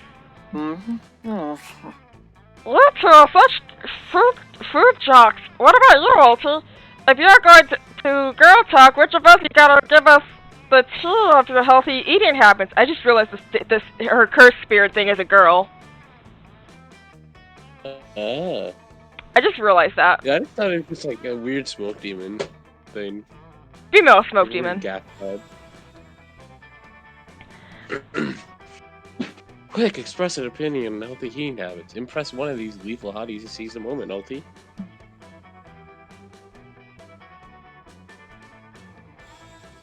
I think the first one would be for Aries. Yeah, I'm gonna go with top one. We are totally winning our lane. Wow, I relate so hard. Some people are into calorie counting, but I'm into HP counting. I only eat foods with the highest health regen stats. And uncooked potatoes are the one best health recovery item. Damn, that's some valuable strategic info, Avery.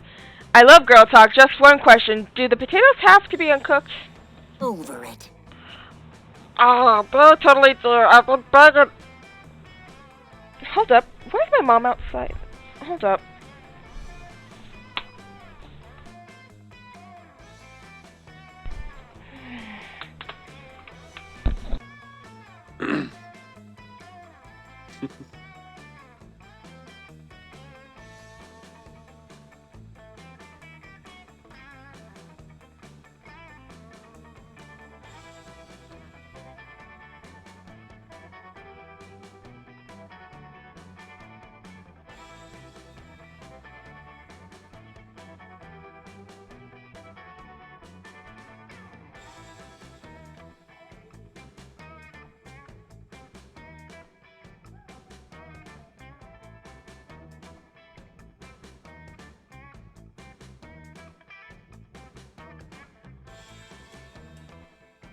Alright, I'm back. Sorry about that. Welcome back. Yeah.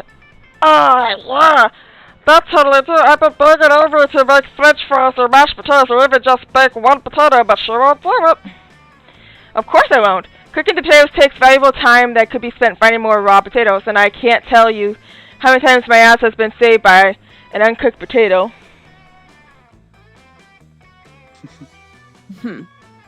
Like this time I was battling against the Necro Wizard of Corneria. The bastard actually got me down to 10 remaining HP. I know it's super embarrassing. Puppy. It's not for you to do that with. No, it's understandable. His mist-based attacks are hella cowardly. They just come out of nowhere. Well, anyway, my health was down and he was charging up his finisher power, beam attack, and I just started pounding as many raw potatoes as I could into the middle of the battle. And I was getting hella HP from those potatoes, but he got super confused and was like, Avery, why are you eating so much in the middle of this battle? And then he got offended by it. He was like, I can't believe you are being so disrespectful to me right now, blah blah blah. So so scrawny. I can't believe he said that. What a douchebag. He's the most finicky opponent ever. I know, and after all of that, he finally was like, how the fuck are you eating so many potatoes, Avery? The amount of potatoes you're eating is terrifying. I surrender. So fussy. Wow. What a satisfying victory, Avery. You are one of the fearsome warriors and impressive potato consumer. Thanks, I know. Ugh, girl talk is awesome because of fun to talk to people who get me, like Hex and Dahlia. I mean, I guess you were pretty great. And especially you, Ulti. You know me pretty well, so, thanks.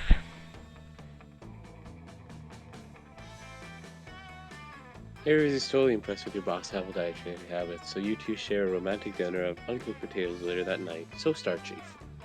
The night is young.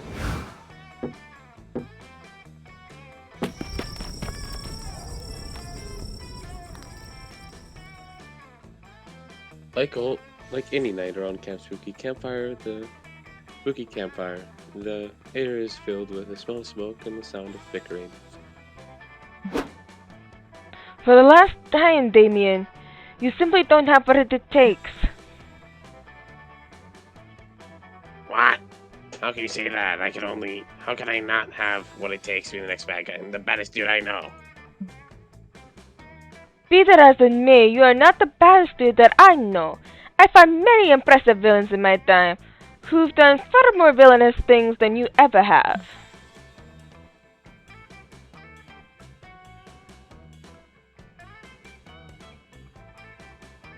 Ulti.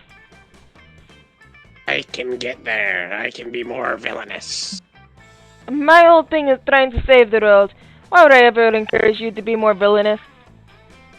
If you don't know.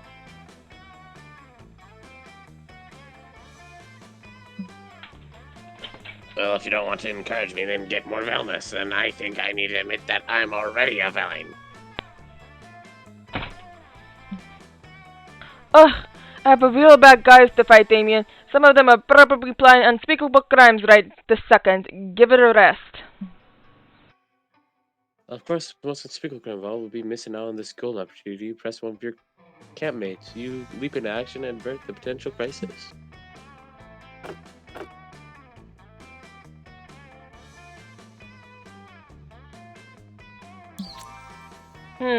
This sounds like one of Andres' cinematic loopholes designed to curry favor with her crush. But I'm willing to hear her out. But so, Damien, what have you been doing to make you a danger to yourself? Whoo boy, let me tell. Oh wait. Oh boy, let me tell you, I arm wrestled a crocodile for a piece of gum, but it was my arm versus the crocodile's mouth. I used to beehive his punch bag and wore a bear trap as a bracelet. For breakfast, I had hot sauce and nothing but hot sauce. That's also the hot sauce bottle. And then I slid down a mountain at 90 degrees angle straight down, and the sled was my own ass, and nothing but ice. Then I did laundry without fabric softener. Okay, stop. Are these really all things you've done in your lifespan? Lifetime. Joy, these are things I've done in the past 48 hours.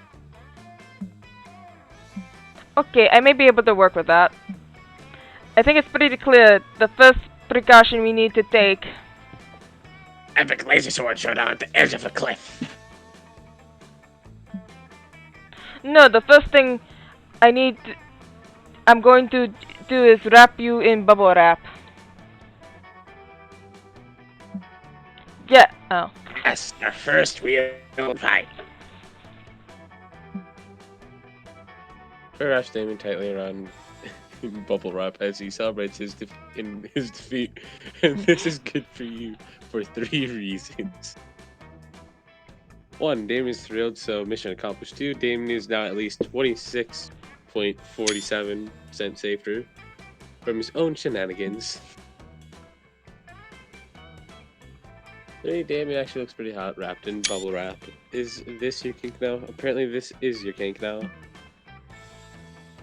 You secretly stash away some bubble wrap, just in case you get to battle Damon yourself one day.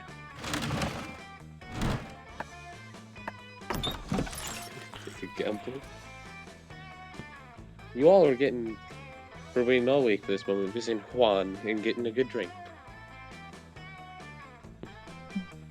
Wow, look what the cat dragged. I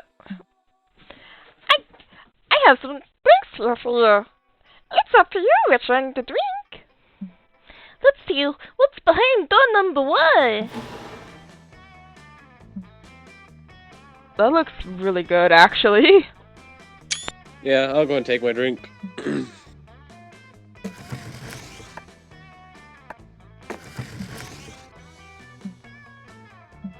Since I already read these lines, I'm just gonna skip their...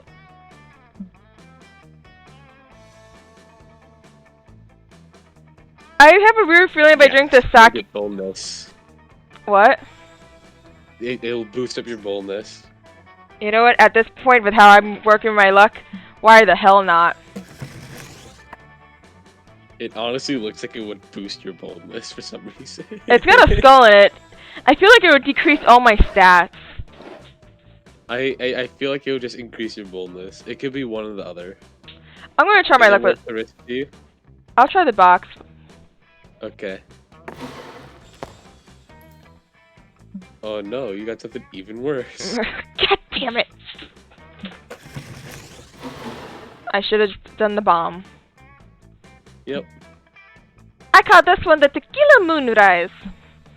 What a powerful and drink. I gave it the name because when you drink it, you can feel all your stats rising. Oh, okay. Just one.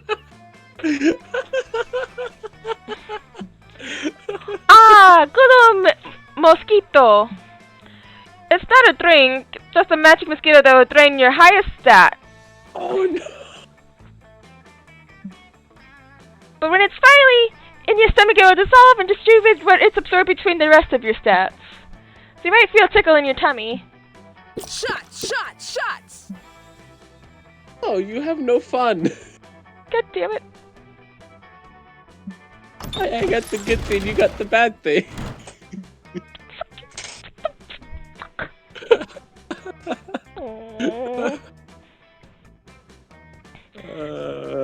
Hyena. Wolf.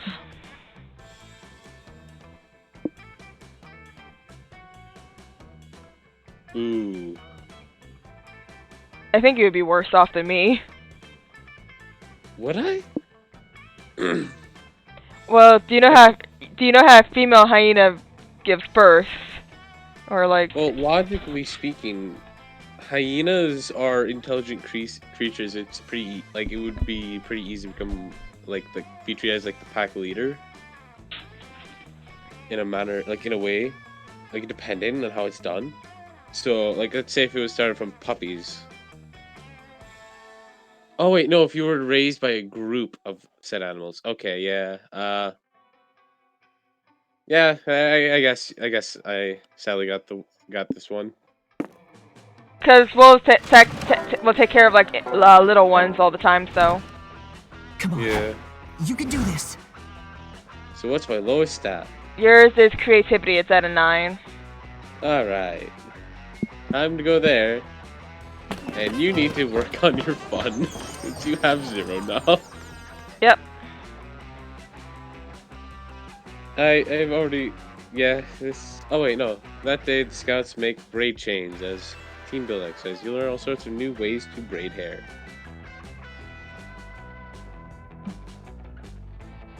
By the person braiding your hair, you accidentally ties an infinite knot onto your head. There's no way to untie it. You see into infinity. But right before Coach gives you the worst haircut of your life, you see how all your friends will die. It's useful in helping you eliminate David Davidson, the doomed deer person, from your romantic prospects. You also watch every Marvel movie that will ever be released, and you gain 2+ creativity from witnessing so many plot twists. You stumble upon Airby surrounded by an old-looking group in Orc. lute thrown across his back, an elf with a bow, and a haggard dwarven cleric. And some other cliches. But also, what also odd is everybody is repeatedly hitting himself in the head. It takes Yumoto that she's calling for Hex to come out. There you are. Where did you disappear to? Sorry, I was in your ribcage seeing if I could use it as cut strips of crepe paper into kefiri and then got lost in your kidneys. Okay, whatever. Look, I gathered this group volunteers, each of their own skill set, quirky personality, and dark backstory. Hell, why?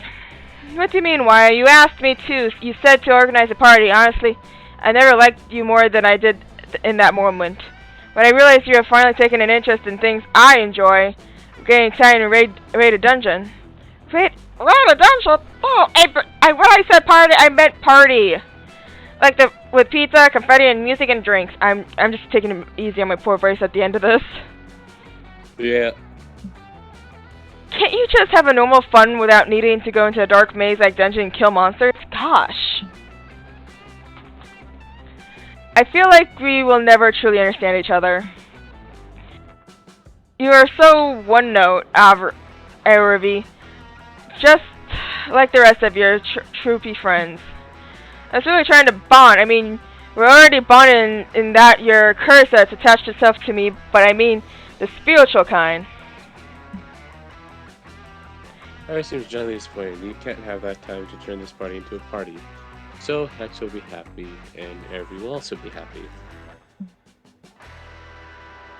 In the moment of genius, you realize exactly what party member you make the perfect party goer.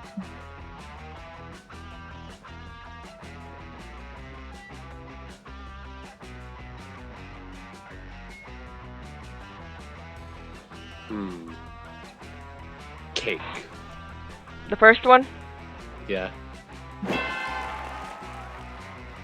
Your smart was high enough for that. Look at my stats. Of course it is. Oh, yeah. Whoa, Ned, is that true? I mean, of course that's true. That's why I wanted you to come bake for Hex. But for the rest of the party, fun pizza party, not adventurous party, maybe you could tell us a little more about that while you bake.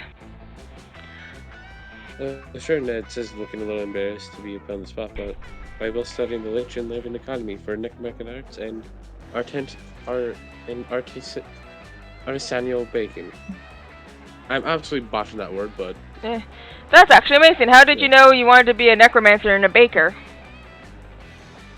Actually, I just wanted to be a baker, Ned says, beginning to make a cake. I've always had the ability to raise the dead, albeit with a lot of stipulations, intentionally. Well, initially.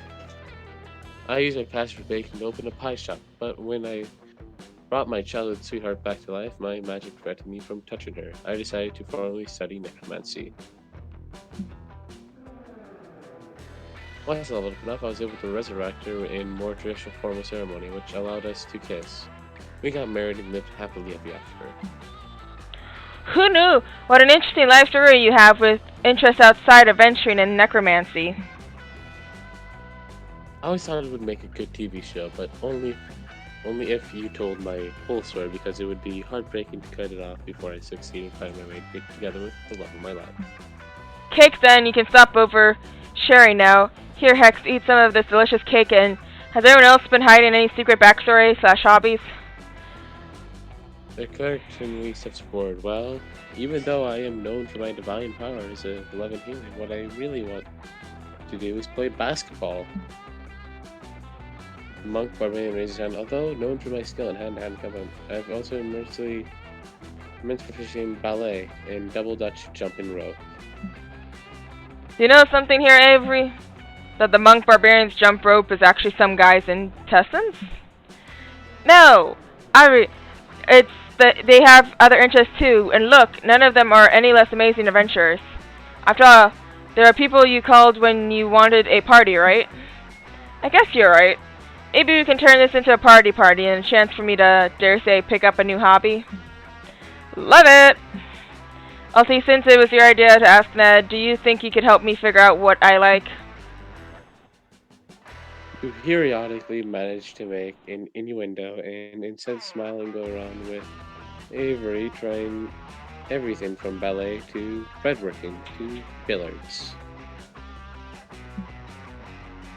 You try so many different things that at the end you gain 2 smarts, 1 creativity, and a handmade scarf, and pretty decent finger painting. Wherever I go, it'll be a blast. Well, you gotta increase your fun. That's my fun. Oh, yeah. Some system we got out here. You spend the day playing in the lake. Everything is fun until you're mesmerized by a strange song. It's the sirens. They try to lure you with their beautiful chants, but you know better than to challenge them to a riff-off.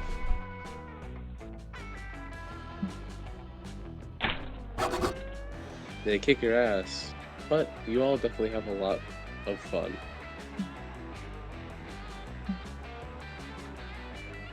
You and Damien are engaged in that classic camp prank of taking a bunch of other campers' sheets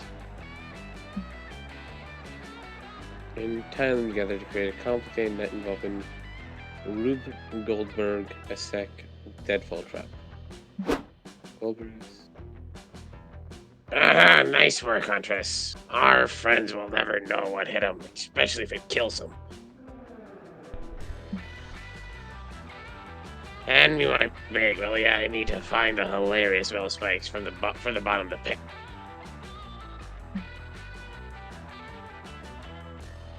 Ah, it's so hard to find in this bag. My hand's packed. It's full of useless shit like water purifying, non-perishable food, and a pill of wine. I'm perfectly capable of smothering people with my bare hands. Ah, I didn't notice this before. Damien holds an aloft bottle inside of which throws back a dark and gold liquid mist. Say exactly what the bottle is, screaming death to the levees at the top of its metaphorical lungs. Your time will come, your reign will end, bad stuff is gonna happen. This bottle is weird as shit. My dad's packed all kinds of useless campus supplies in here, a 10-pack bag of halberd, and this most confusing of all. Like, what the fuck? What the fuck? What the fuck is this? What do I do with it? Ah! The bottle seems to be causing Damien a great deal of distress. You break up with a reasonable explanation with the two of you can move the fuck on with your day. Oh, I actually kept the Damien voice for that shit. That's fine.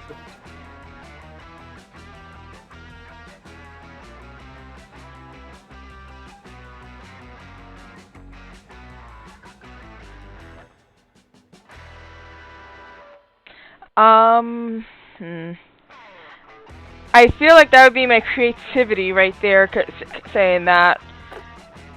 Yeah. Nope! That was my fun! Oh, you got screwed.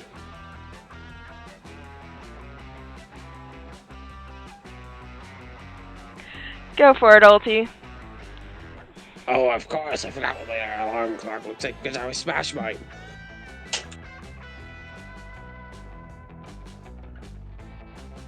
Feels like I'll be at least 21% less likely to do that if it's threatening to slaughter me. So a little later, I'm off to catch some Z's and wake up to find the sound of conflict. The next day, you're having a great time doing a camping thing, and that camp thing is interrupted by Damien's guess we'll never know.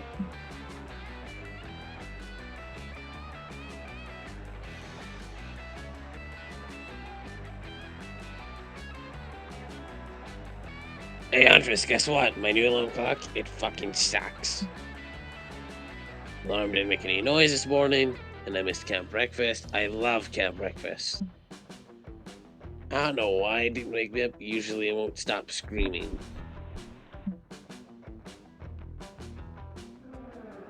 Wow, vanquish the LeVay bloodline. I've started by causing you to miss out on the essential nutrients. But today was Waffle Wednesday. The blood is... The... Oh, I actually fucked it. Okay. The blood of its former rules will flood the 8th circle of hell. Down with the levays. You're really a shitty alarm. His fury demon picks up the ball and throws it as hard as he can. It smashes against the ground, breaks open, revealing a demon of swirling black mist with gold horns. Ah, cackles the demon. Aha, cackles the demon. Finally, I'm freed from this prison, in which the Levay kings have trapped me. Now I have to bring them pain and despair. The demon disappears, and Damien rounds on you, presumably furious that his dad's worst enemy has now been released. That alarm clock didn't even explode when I threw it. Thanks for recommending the shittiest alarm clock ever. Plus, you made me miss Waffle Wednesday. I love Waffle Wednesday. Damien stops off to go beat people up and take the waffles out of their stomachs. You send one of the camp's carrier pigeons to Levay's kings and warn them about their upcoming adversary. You hope that you've done enough to protect them, but the worry still costs you 2 bonus in 1. Scooby-Doo on Zombie Island. Ghostbusters!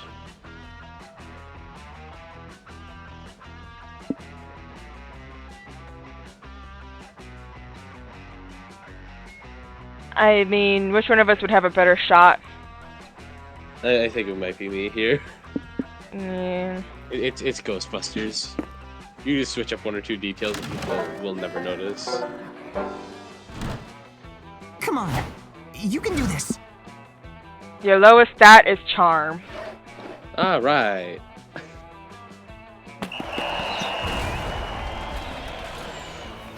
Game of Charm Wars.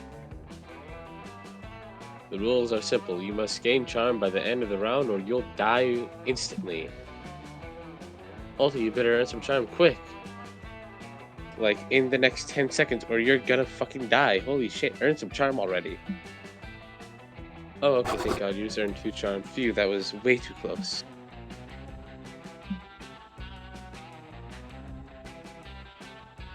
You spent the last few hours teaming up with Avery on a side quest and you're covered in blood, exhausted, and 2 HP points away from death.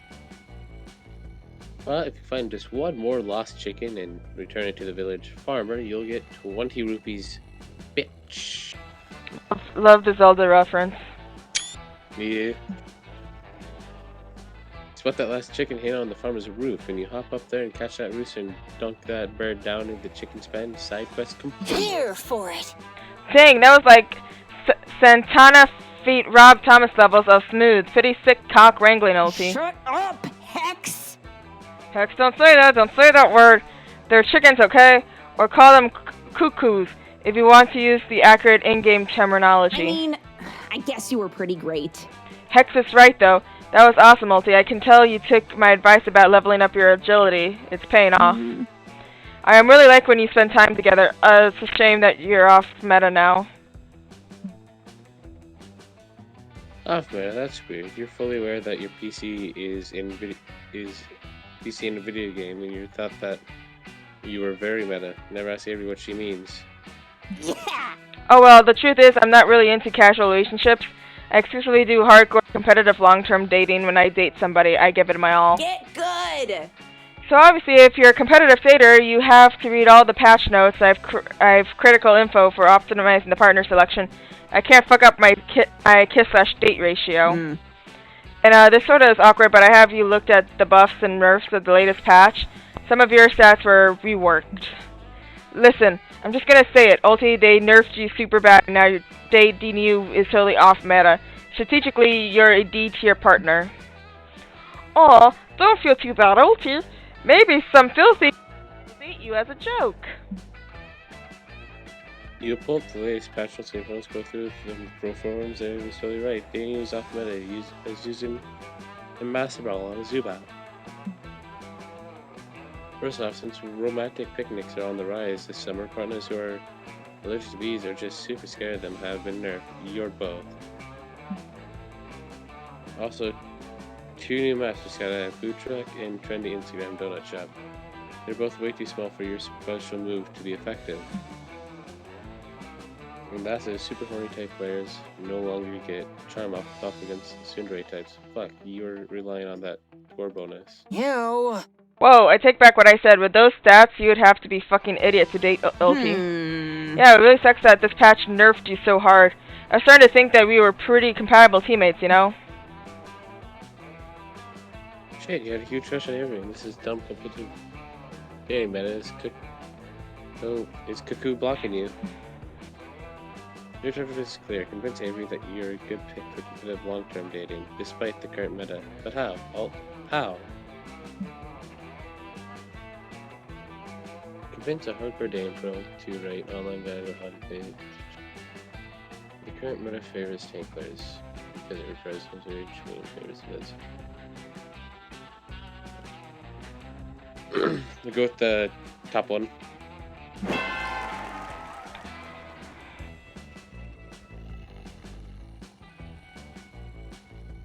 Ulti.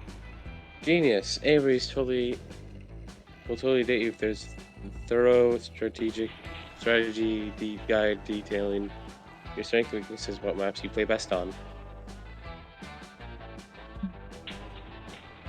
And you know just who should write it? Jer Low Love Pants 81, the #1 professional dater in the competitive league right now. You use your master hacking skills to track down said person, dive through the front window of their house, and insist that they write a strategy guide about dating you. Well, through further conversation, I'll let you know that there were the absolute worst. It was said that you were the absolute worst possible partner for competitive dating long term in the current meta. However, I am moved by how romantic your gesture is, but no, don't you see? It take the greatest love professional of all time to write that guide on you, on how to date you. Fine, I'll do it. This guide shall go down in the hardcore dating history. Draws vigorous tests and determine that your emotional maturity, secret fetishes, and John Grit comes up with an insanely efficient strategy to date you. What the hell? Ulti's might be unready to think of dating most guys will tell you that his extremely sweaty body and unintended are weaknesses, but skilled daters will see that these are strengths. Ulti releases a high amount of pheromones through his horny sweat, which is great for inducing libido.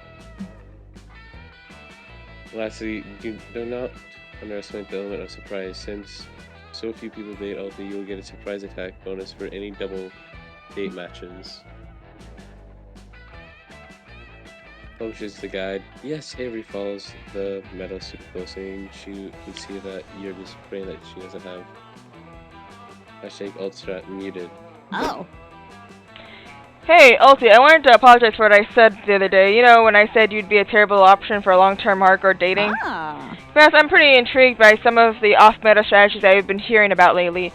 Feels so taboo, you know? Do you want to be my support?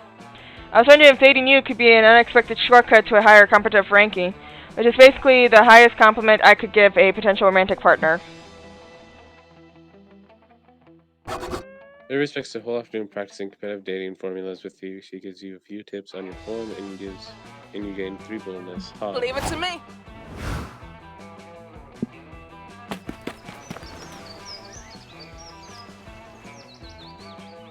That day you go diving to see what's in the bottom of the lake. You find a comic book, you pick it up and it's interesting, so you say they read it, it's bad since you cannot hold your breath indefinitely. You rush to the surface, but before getting there you drown a little with some lake water and you get your mouth and gets into your mouth. Gross. You swallow some of the weird stuff that was in the lake water and like a whole jellyfish and 2 + 1. What was that doing there? After doing whatever you were doing at the location where you were at the time, you're intrigued to find Damien seemingly playing with a bunch of sticks. No, I'm not playing with sticks, I'm gathering sticks because I'm going to do some high quality craftsmanship to transform these sticks into, wait for it, pointy sticks, an absolute essential camping weapon. Okay, fine. I don't really need pointy sticks, I just wanted to use sticks. I just wanted this sick new Swiss Army knife that my dad's gave me for the camp. Check it out. Here's a bottle opener in case we come upon a wild beer bottle hunt. Haunting these woods. Bless you. Thank you. This attachment is a screwdriver for like maybe if you get lost and we need to build a computer to use Google Maps and find our way back. There's a toothpick, which, to check this out, it's not actually for picking teeth, it's for your fellow captain's mouths while they're sleeping. I learned that the fun way. But that's only this isn't like any Swiss Army knife. It's a hell Swiss Army knife.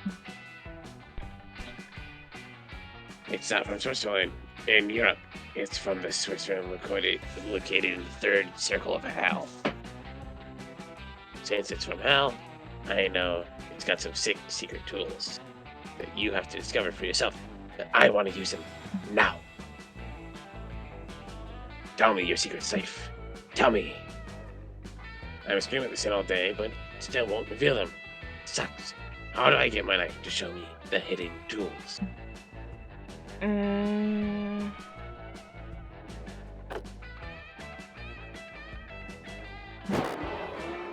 Nope. Fuck. Oh no. Well, that sounds like a great book. I'm going to order it online right now and have it immediately delivered by a drone.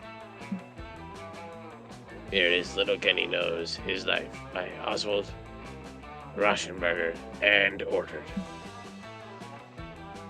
Oh, who did he say? Rauschenberg? No wonder that book title's somewhere in your brain. Oswald is your nemesis. You actually destroyed his entire pineapple plantation in harebrained scheme to what else? Flip the store. You try to take it back to Damien to tell them that he should ignore your plans. Most of your plans, it only has a 50-50 shot of working anyway. And book deliver, thanks, Insta-drone. Little Kenny Knows His Knife by Oswald Rauschenberger. Once upon a time, Little Kenny was sad because his new knife was not as fun as the toy he asked for his birthday. But then he realized that the true joy of knife is not the knives themselves, but stabbing hunters with them. Fucking Oswald Rauschenberger turning kids into sleeper agents ready to stab you if they ever see you. Of course, he can't really be considered an overreaction on his part, since the destruction of the pineapples was only one of 10 major losses he suffered. Your thoughts are interrupted by a strange feeling that can only be described as only the pain of being stabbed. Well, this book is right. True joy of knives is really stabbing hunters with them. I feel like my heart has grown 5 sizes. And your heart wants to be stabbed 5 times. Your Sherman does not. He disagrees. Camp Nurse Chupacabra stitches up your wounds. I can do this. Okay. Wow. Here we go!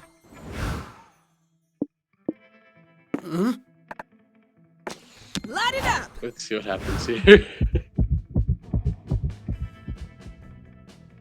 You finally gathered the courage to ask your beloved to watch him in your shower with you. You want to be my summer fling? No way. What kind of bullshit is this? Did you really think I'd say yes? Yeah, I love danger and making poor life choices, I know. Even I have some limits. Pack up and go back home, loser! All may seem lost, but you once heard the phrase, lucky at cards, unlucky in love. So, by sheer logic, you go to the casino and bet all your belongings at blackjack. It turns out that saying is pure BS and you're now alone and poor. All right. Well then.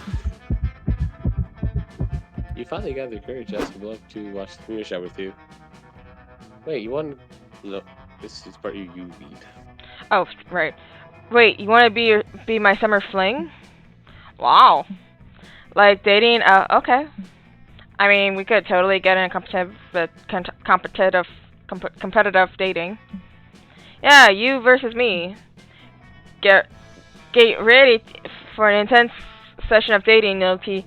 I'm gonna totally kick your ass. You hope so. I'm your markswoman. You're my support. Last day of camp was amazing. You and Avery spent the whole day exploring nearby caves searching for gold or treasure. You fought lots of super dangerous creatures, and at a dramatic moment when a killer mind flayer had you in his clutches, Avery swooped in and saved you. Hex filmed the whole thing and put it on TikTok. Now the whole world knows you and Avery damsel in distress. And you're okay with that. Lovely.